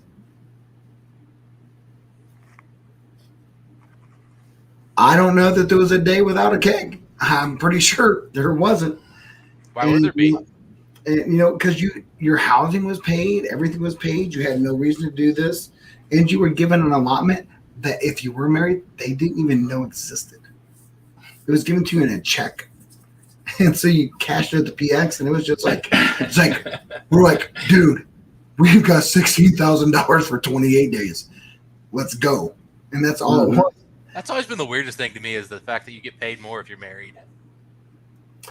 So the reason is there's an actual reason why it makes sense. Well, I understand why it makes sense. It's just kind of like, wait a minute. I get married and I get free money. I get paid more than the guy who's not married. That's ridiculous. No, I don't. You do understand, right? So the thing that you get with when you're married is called BAQ. It's basic allowance for quarters. That is your wife's. You are not entitled to that. It's hers. Because she puts up with you. So she has quarters to live in that you were already provided for. So you have 2 different things. You have BAQ, basic allowance for quarters, Okay. and comrades, commercial rations, where she was able to go out and buy groceries for the house because she can't live in. She can't live. What if she lives back in the States? She's not with you. Well, she gets the money. You don't get it. Literally, if I was married in the military and divorced, she would get all of it. I wouldn't get that. I would only get my salary. Mm-hmm. She got the BAQ and the comrades was your spouse's. Period. It may come on my check, but if I was divorced, it would be hers. Yeah. You don't get that. That's a misnomer. You don't get that. BAQ is definitely because she can't live in the barracks. You can't have a non-military person living in the barracks. So she has what's called a basic allowance for quarters to be in the same area as you. You can choose to live on barracks and her live out in town, or you can live out in town together if you can find a place that you can both live on. What if she's still living, back in the States and you're in another Then country? she can have an apartment back in the States paid for. Yeah. And you're living in. It's still essentially free money that you're getting for being married. Yeah, I mean, it literally is. It's one of those things, commercial ration. But the thing is if she comes down there with you, and my wife and I utilize the system. She came down there and finished her schooling. It was all paid for, and then we lived together. So we got the BAQ, we get the comrades, we get all that stuff. The only thing I had in the military, she was a teacher. I was a sergeant in the Marine Corps. We got pretty decent living because we had no bills. The only bill we actually technically had was telephone, long distance. That's pretty sweet. That's all we had. Yeah, So my oldest daughter lived like gold. She was in every beauty pageant. My wife never knew anything other than Werner, New York. I didn't know anything other than Ralph Lauren, because you had more money you know what to do with. Unless you were a drunk. And I drank a lot of our money away. Oh, yeah, I'm sure. Because, you were just bored. It's like, hey, I want a 30-pack to mow the yard. And I had a quarter acre. So, Only a 30-pack? Huh. yeah. Well, a quarter acre. He had the pregame beforehand. I got you. Yeah. But, it was just this It weird. took a long time to get through that, So, hey, Dustin, was it you that was telling me, or maybe, I think it was you. I think you're the last person. I think you and I were chatting one night, but we definitely the did. Discovery 5, was that the one that was the try before you buy, was the consensus? Yeah, that's the Dickel one that the people are kind of hit or miss on. And I'm gonna try that tonight. I'm gonna crack the top on that thing and see what that's all about. Yeah, I'd love to hear your thoughts on it because I'm probably going to pass. I've spent way too much money. In fact, I had a couple to drink last night and I spent $600. Yeah, I said I was gonna buy something this week, and I ended up dropping some dead presidents. Nice. Later, Daniel. Also, I had a Sugar Kitty I saw jumped in, and Oh yeah, it's just I don't know why I don't my know if I've chat's seen- just now loading up. I don't know if I've seen Shane Long in What's here or up, Sugar not. Kitty? Sugar Kitty jumped in. But props, yeah. My Shane's been skull in was here. like, the beard is legit. And I was like, is he talking about Anthony? Well, that was the last thing I seen, and then I saw it pop up. You asked whose beard, and then it just stopped. Yeah, I saw the same thing. And then when you said something about Sugar Kitty, all of a sudden, Whiskey Nose, Sugar Kitty, Shane, and then Daniel just went thump thump. Shane said Bobby, and I was like, what? I was like, what's up, dude? What's up? Yeah, and I was a little confused. But you know what? I forgot I had this over here. So I saw So this is one of those things Tag you're not along. supposed to keep out because this is a dangerous whiskey to just have. Oh, around. hey, little book. it's a Little Bookers. I saw the tag along Oh. batch today. This is the little book. The Yeah. with a capital THE. The Oh yeah. The. So this is the one that is a blend of 9-year-old Basil Hayden, 9-year-old Knob Creek, 11-year-old Bookers, and 12-year-old Bakers, all at cast strength. Oh, wow. Whoa. How much you got in that? How much is in that bottle? It's a little more pretty- than half, maybe. Oh, definitely more than half because I mean the top of this thing you is know, so light. This is I probably just- I just 60, said that- 70%. So I can grab some stuff and come down, and we need to visit. Oh yeah, because the rule is like you put your thumb here, like wherever Yeah. the fill is, and then you flip over. So that's the top here, and then you flip it, and I got all that above it. So yeah, All that to drink. Oh this- yeah. it's well over half. Oh yeah, this was a beautiful whiskey. Well, you know what? You had me at BOOK.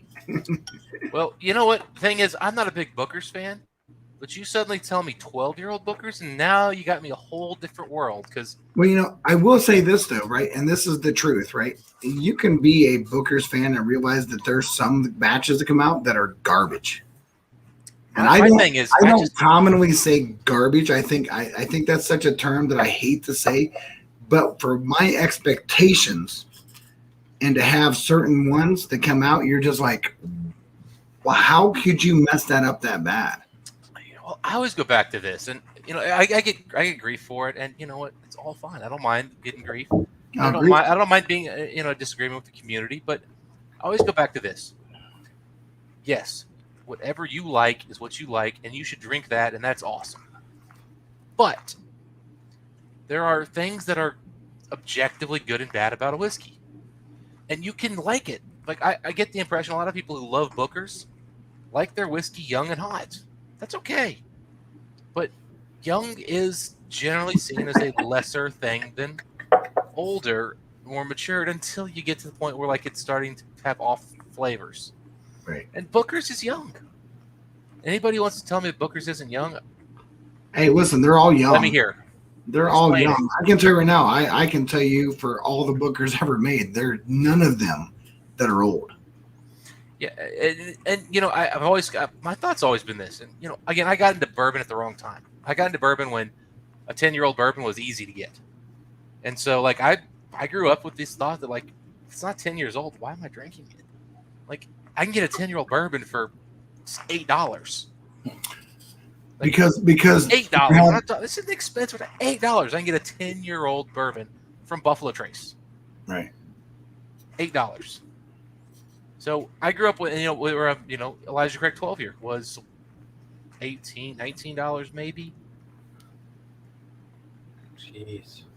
Yeah, but you can sit there and make like the same argument on different stuff, right? So like I sit there and think there's some stuff that's out there that's old that has like some serious age that's straight acidity. It's the tannins are so harsh you wouldn't even think that a wine could survive in it, let alone a bourbon. And you're Shane just like, says that's what Booker's is. well, that's what Shane always expects, but Shane only ever had two expressions ever, and they were both the two of the top three worst ever. But I think that's the point though that you're making though is what I'm getting back at. Then there's other notes that you don't want to find in your whiskey. There's a level of oak and acetane and Yeah. acidity that are Right. off-putting And we should all agree that's an off note. Right. At the same time, though, if you like dry, bitter, and acidic notes, that's okay. Then drink it. Yeah, But, you know, enjoy. I mean, you know, so we're talking about a very, very, very rare, like very rare group that literally would sit there and say, hey, listen, I really think that this dry, leathery, pungent, off-putting note is amazing if it doesn't have any sweet, Mhm. it has to have, it's okay to have like complexion, but if your complexity is just shot, you know, because I can tell you right now, I can talk to anybody in here. Chris is in here, Shane's in here. When we were at one of the distillers, we tried some stuff, and we went like, one person in the group said, I hate to say this, but did anybody have a single sweet note? And everybody said no. That's not good. And we were like, instantly talked to him and said, something needs to change. Yeah. And then, you know what? But it was with the thing that I think that is really synonymous and really important. Yeah, I watched Shane down here. And, but the thing was with our Driftless Glenpick, Shane, we want to know what you drink, not what you lick. I he don't want you licks a licking lot. ours. Trust me, I know this for sure. There's places I don't have hair. So, Shane, So- is that true? but you know, I'll tell you that the thing that was really I important, don't and you believe too, Anthony, that was really, there was an overall integrity that instantly got brought up, and it was group wide. Distillery brought it up. We talked about it, and you know what? It was, and then it was corrected. And you know, we went through it, and I was so impressed with the integrity of the group, our words to the story, and then the overall the overall integrity back to what we got later, right? Because we went through 27 barrels, Dustin. Yeah, you all mentioned you all went through an absolutely It ridiculous. was 27, and it wasn't supposed to be that many. It was just Hung that, like a baby. Okay. and listen, they were literally like, they were literally just like sweating at first. And it's just because, well, we weren't trying to be dicks. We're just like, are you serious? And then things change. I'm not out to like say a whole ton, but I'm saying right now that the stuff that we have coming from Driftless was a very eclectic group of people with a lot of barrels, with a shock and awe kind of first six. We both were like, you know, you have 6 people that are like, are you kidding me? This is what you have? Oh no, I mean I've been part of picks before. I mean Yeah, I've done quite a few, and I mean sometimes Yeah. like, you know, like during the COVID early days when they're just shipping off, you know, sample packs. I can't tell you how many times like our group would get together and we're just like, nope. How much of this retail? Nope, none of these. And you know that I remember like the distributors like, I mean nobody's turned down all of them, and I'm like, well then you got some dumbasses who don't have standards, because I mean. I was like, look, there was 2 in there that I would have actually paid for, but not 70. No, that you had a couple $40, $50 bourbons in there. The rest weren't even worth that. He's like, well, that's surprising to me. I'm sorry, man, but you want our name on the sticker? No way. Yeah. Hey, Marty. I swear to God, if you make me, where's Rachel? So we had this like a whole entire, if I've gotten to a certain point, Eric Bale comes out. And so someone of the things like, where's Batman? So, you know, it took me like weeks after that to be able to get back to my normal voice, because I was like straight on Batman mode for like a solid, like, I don't know, 3 days. So, but you know, that's something that's so fun when you get together with a bunch of guys that are just, I swear to God, there's something about getting together with dudes that are just dudes. It Yeah. literally was just like, you're just a bunch uh, you- you're a bunch of X year old people that are absolutely 100% like Y-year-old people. You think you are this, but you're really not. I don't know. It's just like it's the greatest thing ever, and we had so much fun. You ever watch the show House? Oh yeah. Well, one of his things always, everybody lies. Mhm. And, also, again, he's like, people don't change. Unless it's their socks. I do change socks because Yeah. why not? So what are you drinking? What are you drinking, Furley? I actually am not drinking anything right now. I think the last drop I had was Friday. Yeah, because I went through about 6 or 7 bottles with somebody, and so I'm just kind of getting back into the groove. But the guy, when I was up at camp Friday, has never really experienced good bourbon, and to him, good bourbon was Jack Daniels or Basil Hayden. I found out. I didn't say anything. I go, if that's what you like. So when he was up there with me about 2 weeks ago, I just had some Smoke Wagon straight bourbon, some uncut, unfiltered, and I had my Triple R rye. So I gave him some of the straight bourbon, and he was like, oh my God, this beats Jack Daniels hands down. And I laughed and I go, believe me, I would drink this before I would drink Jack Daniels any day. But I go, depends on the Jack Daniels, and you mentioned Jim Beam. I said, Jim Beam Expression. So then last week I brought up the Fusion 5. I brought up the McKenna 10. I brought up Old Tub. I got it for him. Brought up Wild Turkey 101. Brought up what the hell else did I bring up? See what happens when you get old. We had 6 or 7 different ones, and by the time the night was over, he said, well, let me open up my Old Tub and give you some of that. All right. So I didn't have any problem sleeping that night and wanted to sleep most of the next day. And so I haven't really had anything to drink, period, since.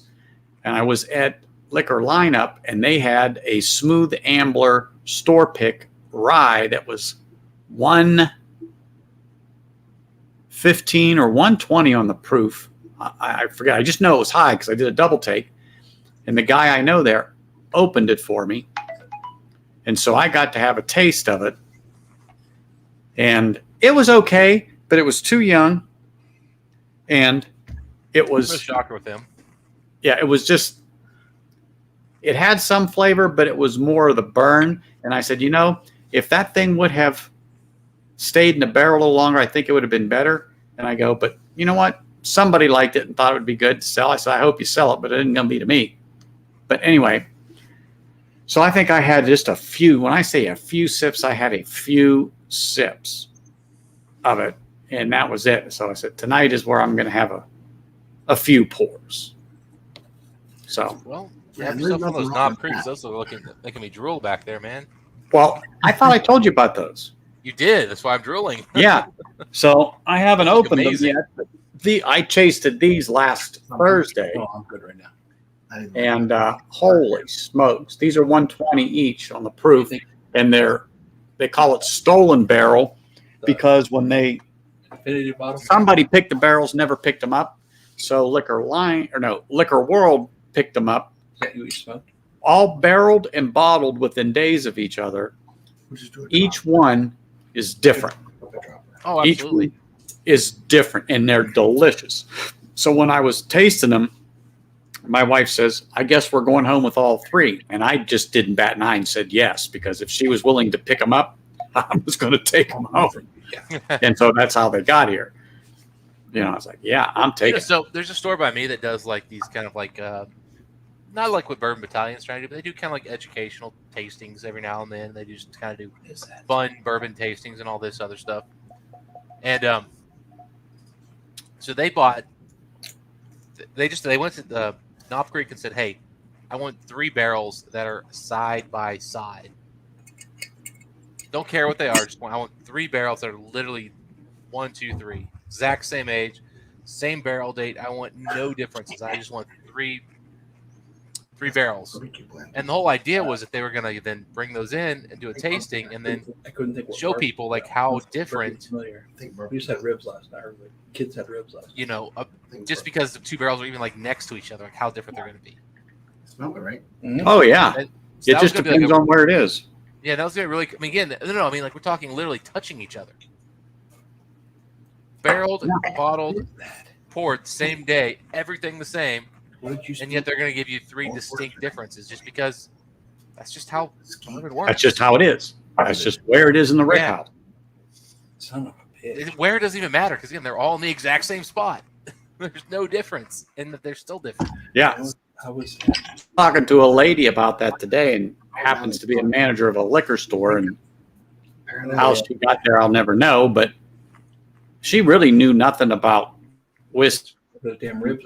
or scotch. I mean, goose egg. Mhm. And she's like, I don't drink. So of course I have to ask, well, how did you manage a liquor store? I mean, generally they have some knowledge either on a wine or, side that they can at least be articulate about and direct people. Yeah. No, nothing. Just knows how to manage people, I guess, and hire. Exactly. And good Maintains with inventory. numbers, sales. But her and I were talking, and I said, you'd sell more of that E.H. Taylor small batch if it wasn't $60 a bottle. I said, that's about $40 on retail. I said, but if you can get it, great. And she says, really? And goes, yes. She goes, well, I don't know why, they did that. And I go, well, hey, I know you don't pay the same price as some other places because you don't get the quantity that they do, but still, if you want to move them and get your money back and, make at least a few shekels, I've at least dropped that 10 or 12 bucks. You'll move it, and they had 6 or 8 bottles there. I just didn't need it because I got 2 sitting here and 1 open. Yeah, I'll be honest. My small batches don't last long. I get them and I drink them within a month. And They're good. They're consistent. They're good for Yeah. the price point. I've never paid for the over like Buffalo 40 Trace. bucks. Mash Bill. I think it's Mash Bill 1. Two. Oh no, that's right. That's one. That's one. You're right. I was going to say, let me grab it, but I think it's 1. But anyway, I think they're all good. I mean, that one, they're always consistent. It's distinctly different Mash Bill 1 though than like an Eagle Rare or a Buffalo Trace. It is. It's one of the few things Buffalo Trace puts out where I'm like, that's consistently different. Yep. Especially an Eagle Rare. I had some that really had that grape note. And then the last one I just finished, it was very subtle. Very subtle. It was there. Single but it was barrels very- they're not technically single barrels, but they're single You barrels. put an entire bottle in there and smoked So there's more inconsistency there. And then from DMC KY, different trees. I mean, that could be a factor for sure, 100%. But I just think, again, it's just Yeah. heat moves in weird ways, cycles in different ways. And you're right, the oak is different. I mean, there's probably more to it than just the tree, but obviously the tree in the barrel. Heck, it could have been the guy who cut the oak staves did a slightly different job. I mean, there's just so many factors in how He's those great, things though. end up tasting. It's butter and shit. he's one of my. Well, yeah. And then what cooperage were they buying that particular batch of barrels from? Like you said, where yeah. did they get the trees when they made it in the char? And, it's just, Yeah, or who charred it, slightly higher than the other one. You never know. they say it's a Ford char or whatever, but yeah, exactly. It's not like getting a steak from a steakhouse. Every time you get a fillet and you order it the same way, they're a little different. Always different. Different little vein of fat, whatever, Yeah. Absolutely. Mm-hmm. Exactly. Eco Rares. You know what? If you're on Livewire, you're guaranteed to be chugging something, especially with Adam. And you know what? I'm sure Adam does butt chug Eagle Rare because I bet you it cleanses his shits.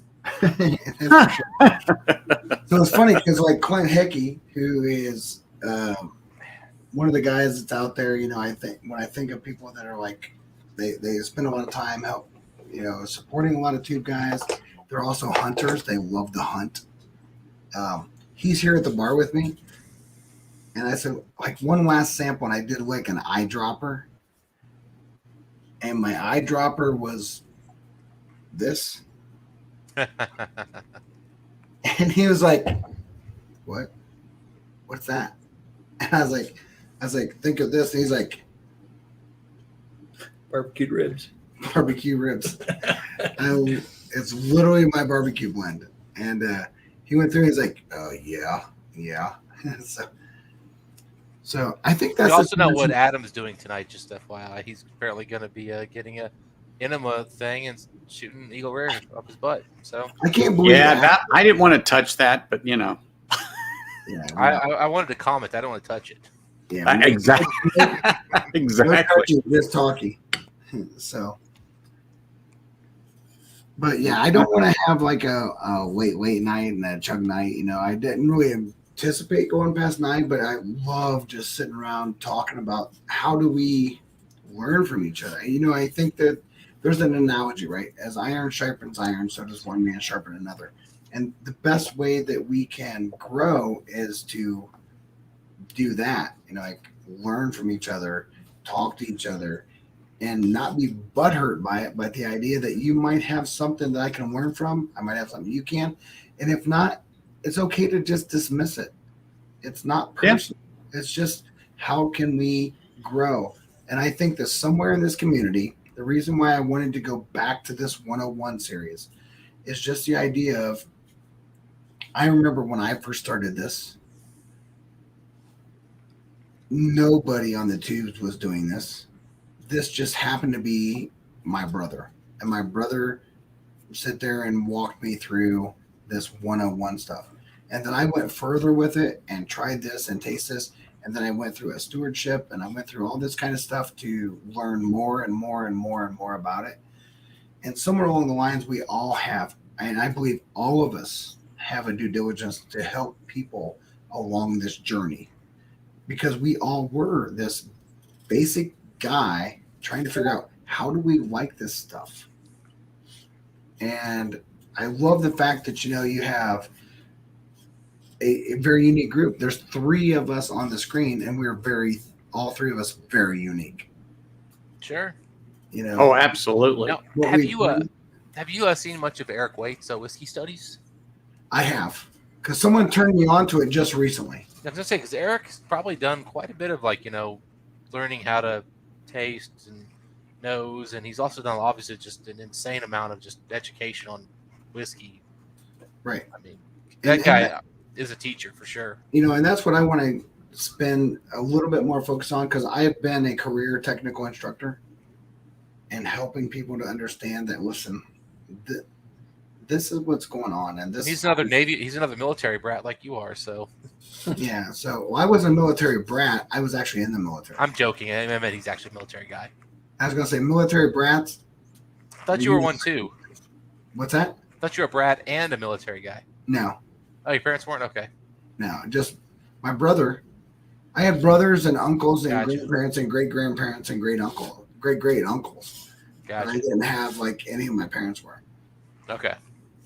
So yeah, I think Eric was a Marine. I can't remember for sure. So I like him better.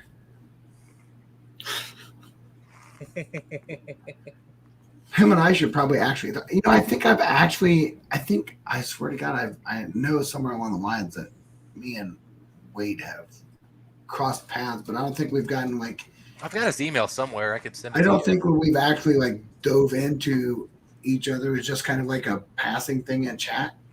I've chatted with him a couple times. I've actually been live with him a couple times back. Yeah. Probably been a year now. But I've always been in technical instruction. And what I really enjoy is the idea of how do I help someone understand that. So me and the Gunny had this like really stupid thing that we were going to make as a shirt. And we never did it. We probably should have. Not saying that I won't do it. Bourbon is hot. Duh. It's hot. Get over it. If you want to experience something, you know, if you don't want hot, then go back to like Miller Lite or whatever. It is what it is. Great shirt, man. Great shirt. It's just the idea that, you know, but it isn't always that way. It's just on entry, right? The same as it comes in as 160. It ain't hot. Whatever. It ain't hot. But on a dry It's palate, earlier. you've brushed your teeth, you've had your whatever, you haven't had anything in the day.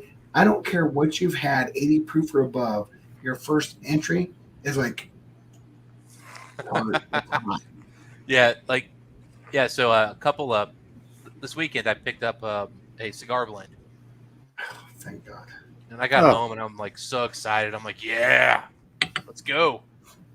And I pour my glass and I'm nosy. I nosy for like The 30 butt seconds. chug master's in house. Right. Oh, But then I went to Chugmaster taste it. And I was just 3000. like, boom! Like, just kicked me in the teeth. I'm like, woo!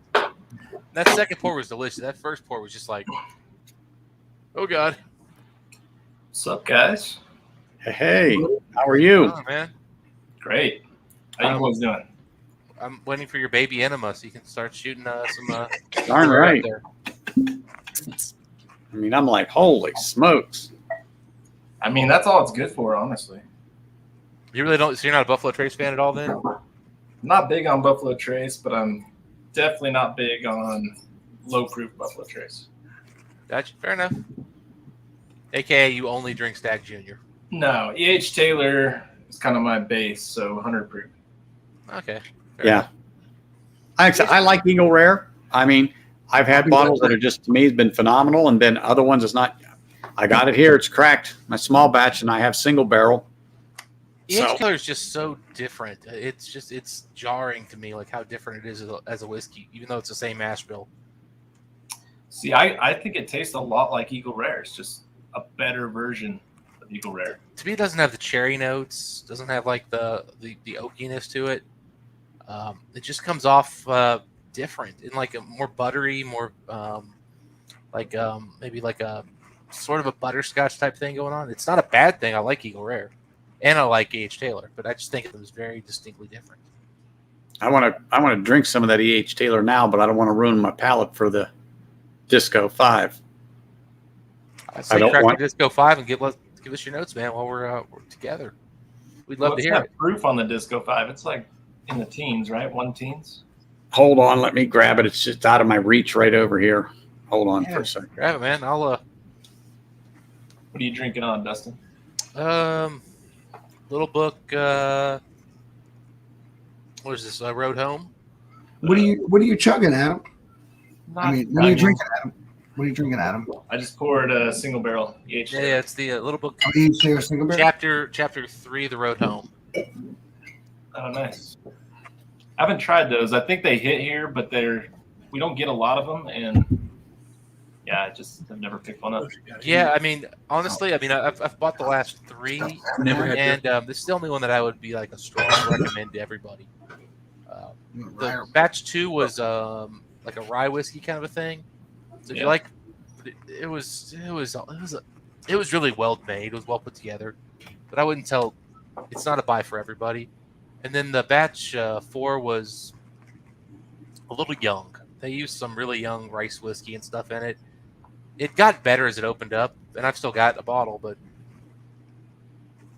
it's an expensive bourbon for That was the guys. 4 you were talking about? Yeah, 4. That had that rice, right? Yeah, like it was like a 3-year-old rice bourbon or something, or rice whiskey. I don't know. Yeah. I'm interested to try it because seems like it is like a different type of expression. They kind of experiment a little bit. Yeah, but if you want to try that though, Jim Beam like every now and then will put out like a bunch of like $50 like distillery Yeah, select 375. deals, and like that's a cheaper way to try some of that stuff than paying $130 to $150 for. Yeah, I don't think I want to get a bottle. I'll probably just try and find like a pour. somewhere. Yeah. If you can get a bar pour, that'd be awesome for sure. But I will say this though, like when I first opened it, I thought it was just trash, and as it opened up though, I went back and I was like, oh, you know what? Yeah, there's some cool stuff here. Like this is not trash. It's just not something I wanted to spend the money I spent. That's not with the Bookers too. Like they tend to be hot at the beginning, and then they open up and just become something really good, or they can. Some of them maybe not. For me, I just always still go back to like I get a lot of cinnamon, and cinnamon's not what I want on my bourbon. Well, I think that's also Dustin. There's definitely the ones that I know right off the top of my mind that come up with cinnamon, but there's when you go through a whole gamut of them, like I did when I did the Booker's Hall. Yeah, fair enough. you have there. You've got more experience. There's certain ones that you come up with, like you're just like, whoa, this is. You wonder how can you have over all the years of the stuff I have. How can you have like 4 expressions be so heads above everything else? It just like perplexes me. Like, how did you literally like? There's 4 that I think are magnificent, and there's 3 that I know that are absolutely. I get why someone would never drink it again. But like, I bought one that a lot of people consider one of the best in the last, few years, the Country Ham.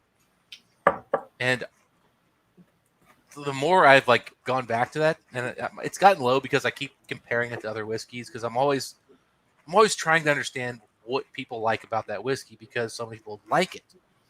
And the thing is, I don't need to agree with people, but Right. I want to understand what they're getting that I'm not getting. Now, I can tell you right now, my number 1 overall was the kitchen table. That was popular. I've never had that one. The kitchen table was really, really, really good. And I really thought it was good. Country Ham was there. That one's a Country bit Ham was older. That kitchen table was a year or so before, I think, Country Ham. Yeah, kitchen table I think was 2018, if I remember right. And the Country Ham was like 19. Yeah. A lot of people have said, Country Ham's the last good one since The Kitchen last Table. good one, but not the best one. No. Little Man or Little Giant or something like that. That's the one that everybody just raves. Well, it depends on how far you go back, right? Because I can tell you now that I can tell you now that Bluegill Creek was really, really good. And I thought it was my all-time favorite until I went up on blinds. And I had the unfortunate pleasure because my Patreon picked the listing. And 3 of the 4 in one of my flights were my 3 tops. And I had to pick one. So, and you're just like, what's that? I was saying hi to Ludwig in the chat. Oh, yeah. What's up, Chris? My instant thought when you brought up like some better batches is just like Elijah Craig barrel proof. I mean, some are just better than others, man. Like same with Elijah Craig. Stagg Jr. Yeah, I mean, some of those I've been told are just straight ethanol and alcohol, and they suck dick. A lot of those early batches I hear are just awful, right? Yeah, the first batch I had was. So this is the dumbest thing I've ever done in my life. I'm in this store, and they're going over the BTACs that they just got in. And they had like 3 BTACs, but they didn't have Stag, which is the only BTAC I've ever really wanted to chase after. Mm-hmm. And they had a Stag Junior, and I was just like, "Can I get a Stag Junior?" And the guy's like, "Yeah, I can get you one." And I'm sitting back, and I'm looking back years later, going, "That was the last year I could have gotten a BTAC." And I just didn't ask for it because I am just like back in the day, man. All I cared about was Stag, and now you couldn't get the BTAC and the Stag Junior. No, I mean he was being pretty selective. He was actually like debating if he was going to sell who he was selling those to. Yeah. So like I don't know if I'm pretty sure I was a good enough customer there where they would have sold me one of them, but it would have probably not been like this dude plays games. He sells most of his bottles to freaking like restaurant owners who then like give him free food and shit. Like yeah, like he's in Ohio where like you don't own the store, and even if you do own the store, you can't charge extra and stuff.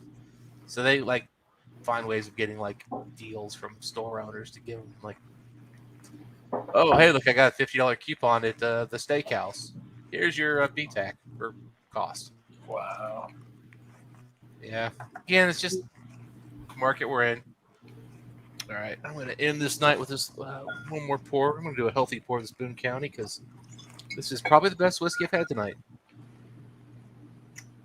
14-year Boone County MGP cast strength. Not the best of the MGP cast strength single barrels that have been out there, but dang, that's nice then. I mean, who cares if it's not the best? It's still great. What mash bill is it? That's a good question. I don't know if they ever disclosed which mash bill they're using. My guess is it's probably the. My apologies. 75 corn, 21 rye. I should have told you first. I was going to guess 21 rye. So I think the high rye is over 30 though, right? 36 is the high rye. Yeah. Yeah, the Love it on 36. that. I'll be honest, I've never liked the 36 as much as the 21. That's always been kind of my sweet spot personally. Was the 21. Really? Yeah, the 36 tends to be a little. It overpowers the sweetness a little bit. Now, that's not to say that I don't like the 36. I like all the MGPs, but That baby right there.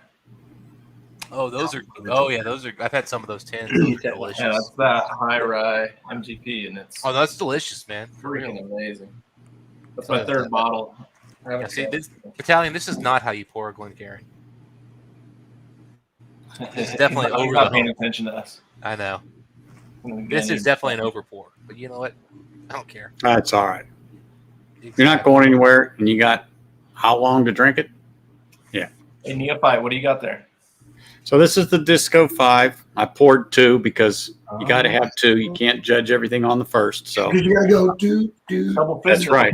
do. Disco 5. Here we go, baby. That's right. Are you going to do water in one and then neat on the other? Or are you going Let's go. to kind of? Neat, period. I mean, yeah, I'll probably do water in a few days, but strictly neat. And then I'll enough. leave that one set for a bit, the second glass, and then I'll go back to it. But I'll leave a little drop in here for later Yeah. and go If I from had there. one But criticism for myself and the community as a whole is I think as a community we don't add water enough to whiskey. yeah, I Yeah, won't you're do it. probably right. And the thing is, for me personally, I never think to do it when I'm drinking for myself. But when Mike and I review whiskeys, every time we add water, and I'm telling you, there's 1 in 10 whiskeys, it does something magical. And every time I Oh, yeah. discover that, I'm like, oh my God, what have I been doing? Like I drank half this bottle and I didn't realize that little drop of water That littler drop or It's 2 worth- drops, literally. is worth like 3 points on our scale, which is a stupid difference. Yeah, I was dead set against it at one time. I go, if you've got to add water to whiskey, it can't be any good. And then, stupid thing one day, I can't remember what I was drinking, but I remember it was scotch. And I added literally 1 small little round ice cube, 1. And I started, hard to believe, but bullshitting. And, it was still there, but it was almost gone. And so I grabbed the drink and it was cool. And I took that sip and you look at it, it's like, they're like, what's the matter? I go, holy smokes, this is a whole different taste and flavor. It was like, it became like a vanilla fruit, almost a vanilla fruit compared to what it was before. And I mean, I didn't get any fruit, but that little ice cube it wasn't a Glen, it was a rocks glass.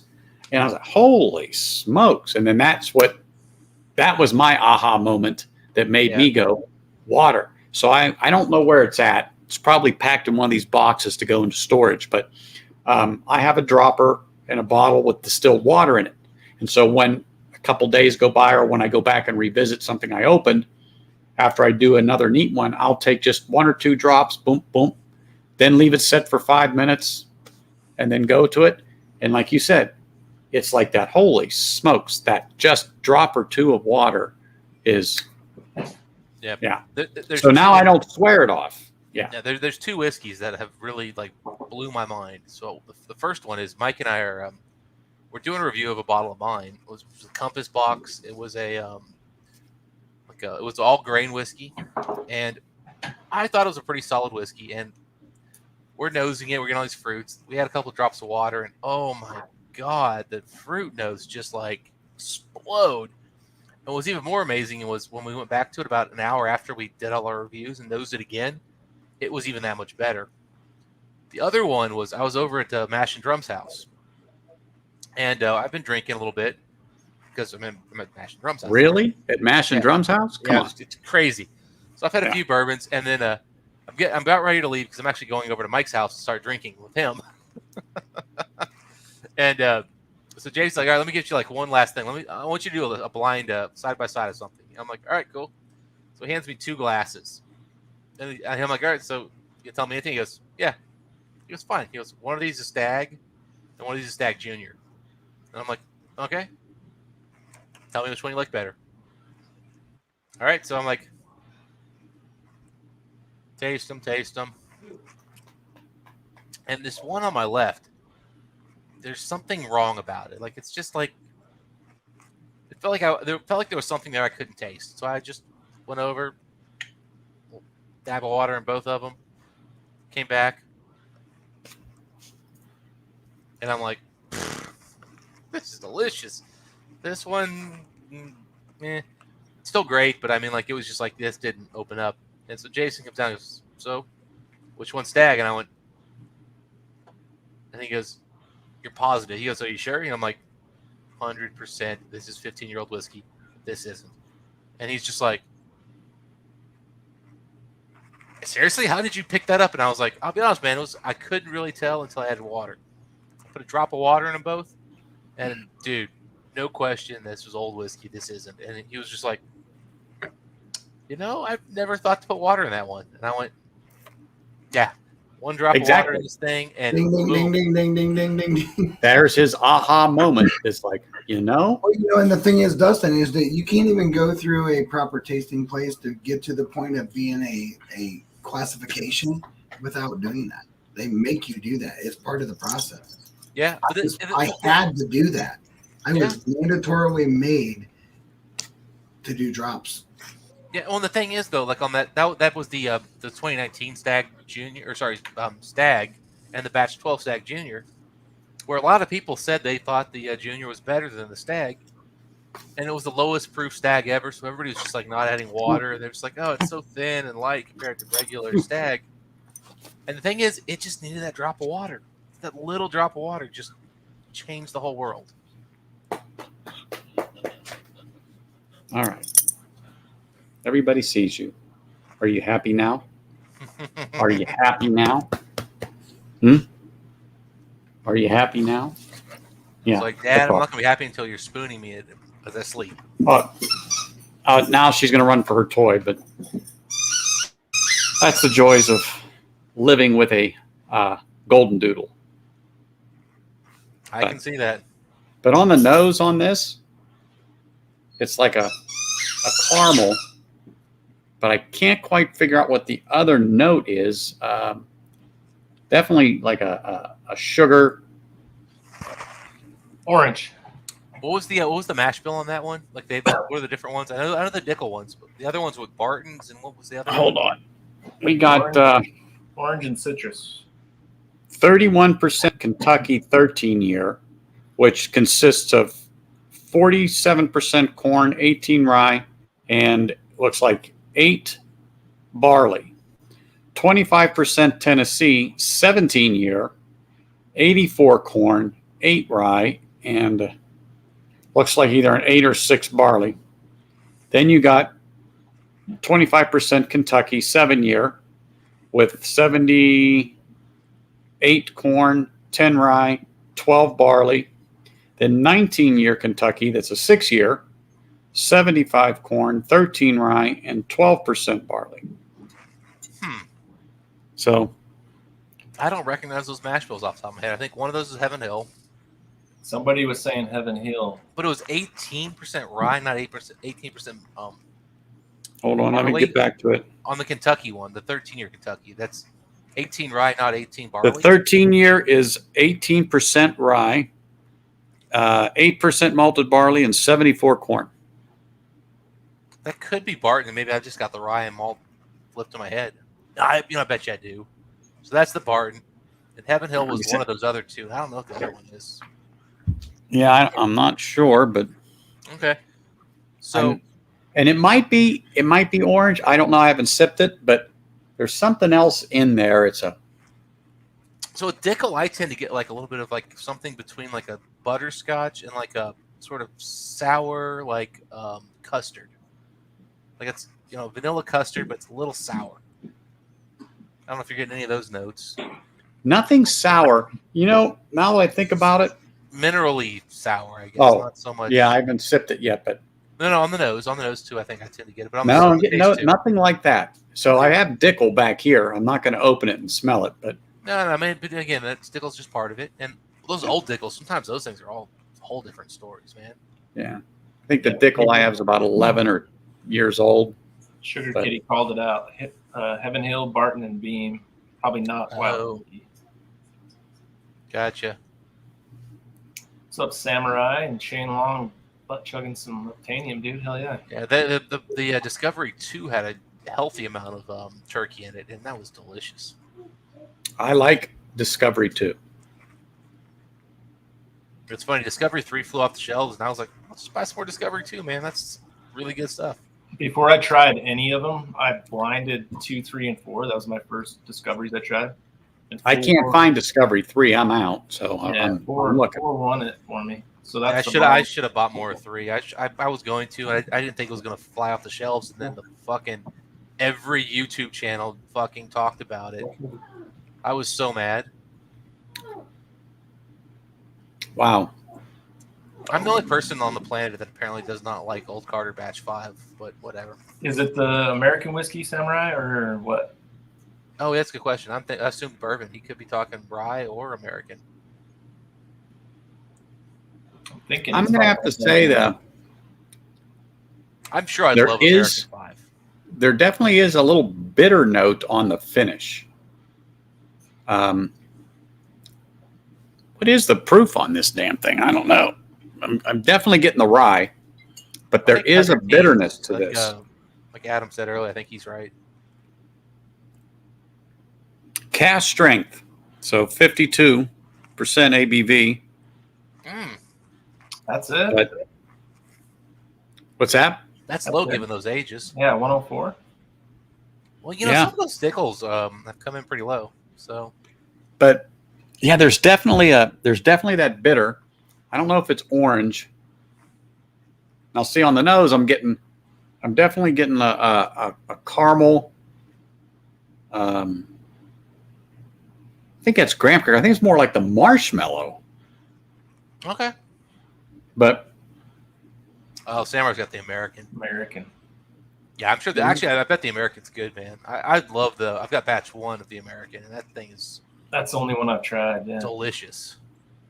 He's going from an EC store pick, which is 94 proof, up to the. and you know the viscosity is kind of thin. I mean, at that 52 level, you kind of that's not shocking. You know, it didn't seem to have. No legs.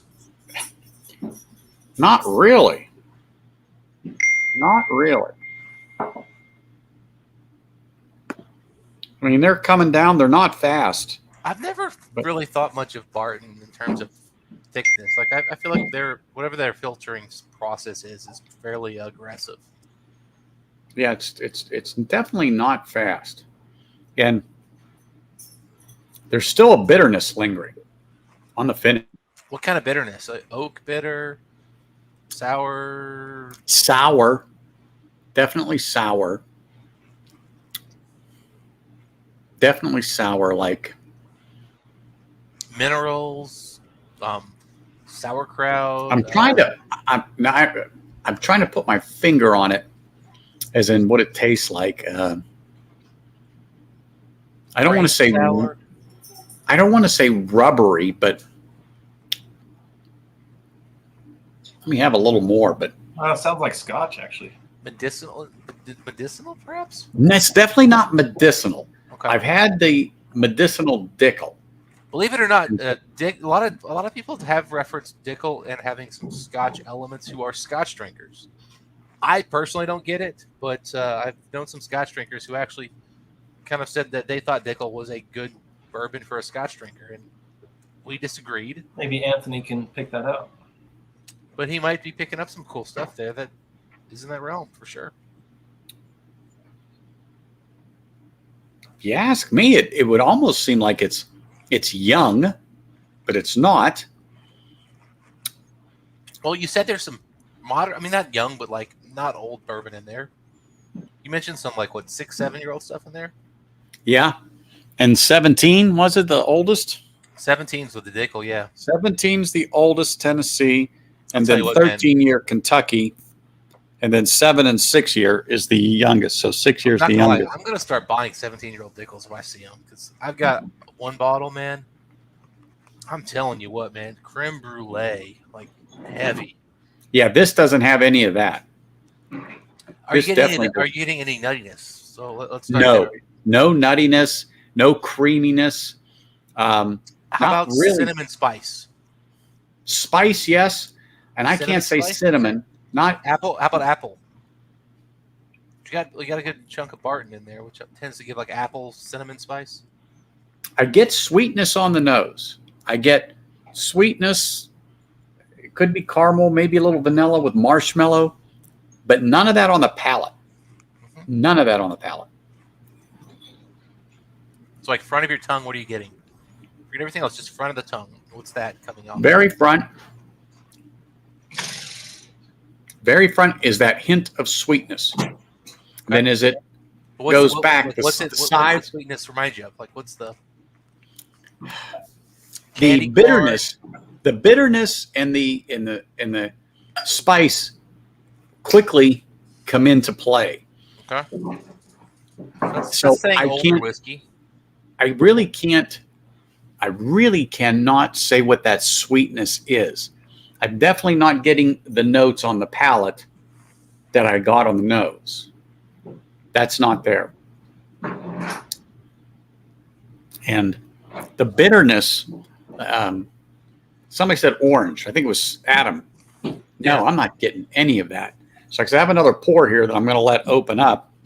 And You're just telling me you add water, man. That's all I'm hearing right now. Well, is add water. Oh, there you go. Try that. it's not going to hurt, but I'm going to give that other pour a try. And I may actually take a drop or two later on and put it in there. Because I mean, But your notes are It just smells creamy. okay. The nose is fine. You know, I'm not getting mineral. I'm not getting medicinal or anything like that. The nose makes you want to go, oh, this smells decent until you take that sip. Sounded like the Flintstone Vitamin, along with the oak, and then the other whiskeys aren't. They're not behaving themselves. They're not like blending together. They're trying to like fight, and so you're getting just a disjointed confusion. That would be a good thing. Let me cleanse this palate Because here. that's kind of what I got on the Discovery 3 when I first opened it. Was, oh, it's MGP, and weird like whiskeys fighting each other, and then over time it just became delicious. But by the time it became delicious, though, they were sold out, and I was like, well, damn it.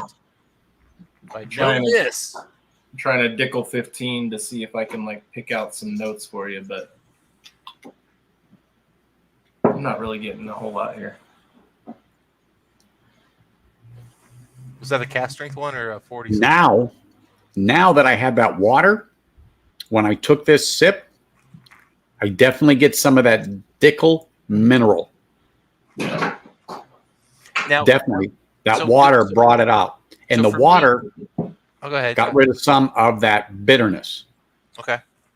So for me, there's two types of Dickel mineral notes, right? There's the kind of Fruity Pebbles cereal thing where it's kind of like artificially kind of fruitiness. And then Almost there's like, like, straight dry, up. dry fruity pebbles. So think Yeah, about yeah, Fruity yeah. pebbles in a bowl before you put the milk on. Yeah. And then there's like the ones that are like minerally, where it's just like, I like the Fruity Pebbles. I don't like the minerally. If that makes sense. Yeah. But the water, though I didn't add the water to it. I just drank some water to clear my palate. So there was some left. And so when I took that sip, that little sip mixed with the remaining water, and I was like, oh, man. Then I got a little sweetness. The bitterness was cut. The viscosity was the same. But the sweetness, I still can't put my hand on it. But I know it's corn. But I can't say, is it a caramel sweetness? Is it a brown sugar sweetness? Is it a molasses sweetness? Is it like a Starburst type of a sweetness or something? No. No. I think I'm going to have to definitely let that bottle open up a bit. Now that I had that sip of water, I think you're right, Dustin. That's going to be the key to further exploration on that. I'm going to let this glass particularly open up that I poured, the second glass I poured. Hey, Dustin. And, So I think sir. there's like a really important thing in here. Whiskey Samurai said, "How do you tell if a bottle has went south?" I have Well, a so- Talisker Oh, it'll- Storm. I have a Talisker Storm that has taste super off now. only been open for about a half a month. So I think yeah, he's responding to him in the chat there. yeah, I saw he was in there, but Yeah. but So, I like, think I mean, there's I mean, if you literally can see particles separating, that you know your whiskey's truly gone bad. Now, if you think the oxidation is just making your whiskey become less enjoyable, that's a different thing. And like, honestly, I mean, what I would say is this: have it multiple different nights, different foods before, so you can try to like figure out if it's just you that night or if it's the whiskey. well, I think that that's so important because you can have an off night, right? You can have a palate blown, you can have a nose blown, you can have everything blown. You're just like, how do I get this back? You ain't getting it back. Sometimes you just have to like call Yeah. retreat and regroup. It hasn't gotten cloudy, has it? Whiskey Samurai. Yeah, because cloudy be a sign of like. Yeah, I If think you you notice, have to look at it. One of the things that is really signature with a whiskey that got too much air, right? Whether it be that you had some way that it's like breathing way too much or something along that weird note. It gets this weird, heavy, like I don't know. In wine world, you know it instantly because it's vinegar. It's vinegar all day Yeah. long. If you get vinegar, hey, you know what? Your cork's breathing and all that stuff. It's not as prevalent in whiskey, right? But what it does, this is just my personal thing, and I hope everybody chimes in. Ben gave me some samples. He gave me actually bottles, and he's like, if you can make these good, send them back. And what he had was one of the ones he gave me was a bad cork. It was horrible cork. As soon as I got on the whiskey, I was like, dude, that is not okay. It's not even close to okay. And what it does is it gives us like, think of this, right? If you've ever had, Adam, you and I know this for sure. For sure. We've had something that we liked. We put it in our glass. And the next morning, we looked up and was like, there's stuff in our glass. I didn't even remember having stuff left. And you go over to it and you're like, ooh, whoa, that ain't good. It gets cloudy, it gets milky, it gets this stuff, and you smell it and you're like, oh, that smells like when you walk into a rick house. Yep, I know exactly. If you smell something that smells like what it smells like when you walk into a rick house, there's probably a good too much chance that it had too much air. Now he's talking about a Talisker Storm. It's not going to get the same effect. No, it's not going to be the same. But Scotch's not going to have the oak level. It's going to be a different kind of funky. Ugh. If you were to drink that, because I for science I've tried it before, you feel the graininess. It literally gets grainy feeling. It's not a pleasant thing to even taste. No, not at all. But yeah, I mean, what I always go back to is this: there are whiskeys that are meant for different times after different foods. There's whiskeys meant for different times after different pours. Mike and I, every time we get together and drink, we have a whiskey we drink to end the night. It's a super, super, super heavy sherry whiskey, where the sherry whiskey just punches right through anything else we drink that night. Everything we ate that night. It's just so intense and powerful. We love it. And it's our perfect, last pour of the night kind of whiskey. Are you excited for that Mash and Journey pick, the Backbone? Backbone. It's finished in sherry. Oh, well, yeah, I saw that. I am not a Patreon. I only get bottles from them because I know Jason, and he occasionally lets me buy some. So you haven't really heard about it? I did hear briefly, but I haven't heard much. Again, I've been a part of a couple picks with Jason, so I've obviously probably getting those bottles. But I'm gonna finish this off. it's hard to keep up with those guys. That Russell's They're putting out so many bottles. Is a little bit better. Yeah, they're dropping like crazy lately, man. Yeah, it's crazy. I'm actually kind of excited because Proof rye, hell yeah, dude. Mike and I are kind of like in it. Basically, Mike's waiting for me to get done with this giant project at work so I can get back to really focusing on what we're doing. But we've got a guy who's an importer, so we're gonna start being able to do Scotch picks. They're gonna be limited and very Like we're not going to do them like every month or something. Like it'll just be like when they're available, we'll do them. And then Mike just kind of worked out a deal with a friend of his who has a whiskey collection that puts everyone in Whiskey Tube to shame. Matt? Oh, Matt's got nothing.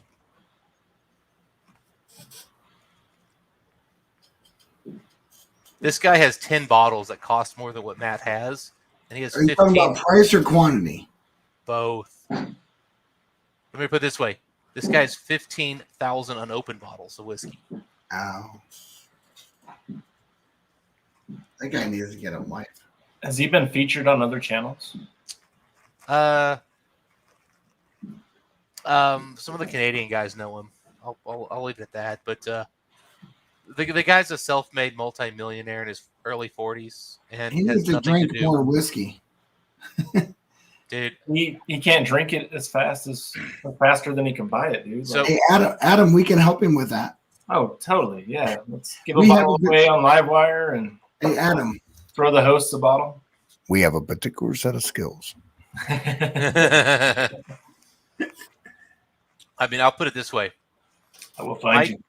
Mike sent me a pic. So this guy, he's in Canada, and so he buys a lot of whiskey in the U.S. and he's been struggling to find ways to get it to his home. And Mike has found a way to help get him stuff.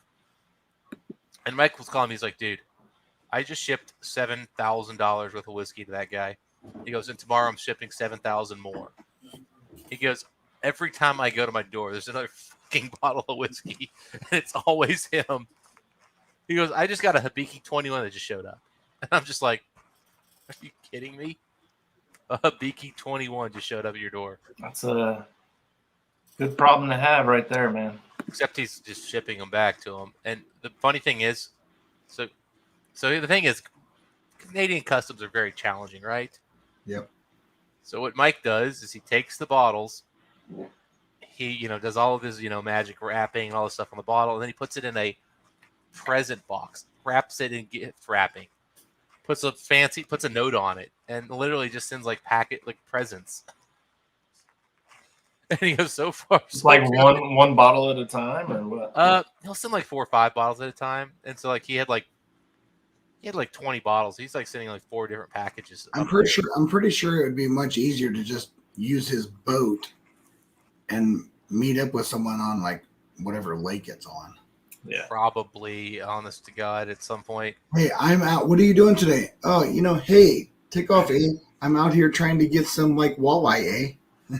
That's like Chris and Lil in Australia. Like they're having all these bottles sent to them. It's like 50 freaking bottles they're trying to receive. It's like, damn, dude. Plus they got, I think he said 100 plus more that they're gonna have to. If you want to send something to a foreign country, you send it as masks. Yeah, I told them we just need to rent a container on one of those container boats and just. Yeah. You're Yeah, sending yeah. nothing more than like medical masks, and that shit's going to get through right away. Yeah, get it through. Hey, Yeah. Hey, top priority. But the one thing we were talking, he Fuck was James saying, Bond. he was talking to Mike. He goes, "Hey man, you guys wanted me to send you stuff to review?" He goes, "I'll just send you the bottom 20% of all my bottles." And we're like, "Yes, please." Yeah. I've seen some of the stuff he drinks. Yeah. Yes. Yeah. All these. Yeah. Let's get one of those. You have Broras? Yes, we'll take all the Brora you have. All right, Or guys, that I gotta jump. I gotta get ready for my shit show here in a little bit. I'll So be over there. Well, Buddy. it's 10:30. I had really only planned to go to a certain time, but like 10:30, I told Clint was like our cutoff so we could go have a cigar. Yeah, shut her down, buddy. All right, Yeah, so it was- you going live, Bourbon Neophyte? yeah, in about 30 minutes. All right. Oh, cool, man. I'll try Hey, to hop Dustin. on over. Thanks for jumping on, Adam. Yeah, man.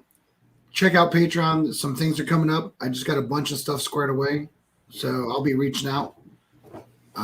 Anthony, Yep. thanks, buddy. Hey, Give and John, it's okay. give John some shit. Give John. I will, and it's okay. You know that, by the way. It's Yeah, I okay. know. So long. He told me. I said, "Is it okay to say?" He said, "Yeah, say it." And I was like, Oh yeah, I don't care. You No, know, I and just- did he tell you? He did tell you though that how I got that right. yeah." Yeah.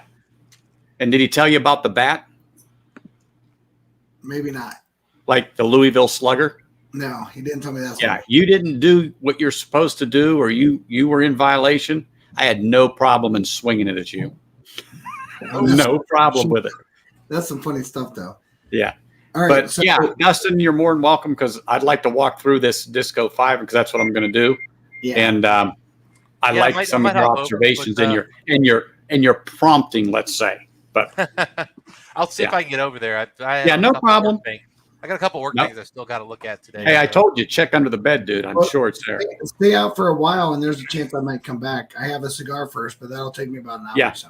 Hey, if you can, you know where it is. Come on over.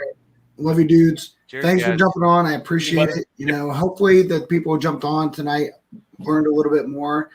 I will tag it and saying, hey, listen, this is the cutoff of like informative and just like, but you know, I would be honest with you, for a 3-hour stream, this was actually really informative. I'm going to bring Zach on just enough to tell him, hey, Zach, I'll pick you up on Instagram. I'm shutting down. He got another cigar too. We're getting ready to. I'll catch you in a second. Right? I Hey, know all how right. it is, guys. Hey, Zach, send me a stream to send you. All right. You got it. All right, bud. Zach, see you, bud. Cheers. So, Later, guys. Cheers. but again, appreciate y'all. I'll talk to y'all soon. Okay, guys, take it easy. Cheers. Why don't you?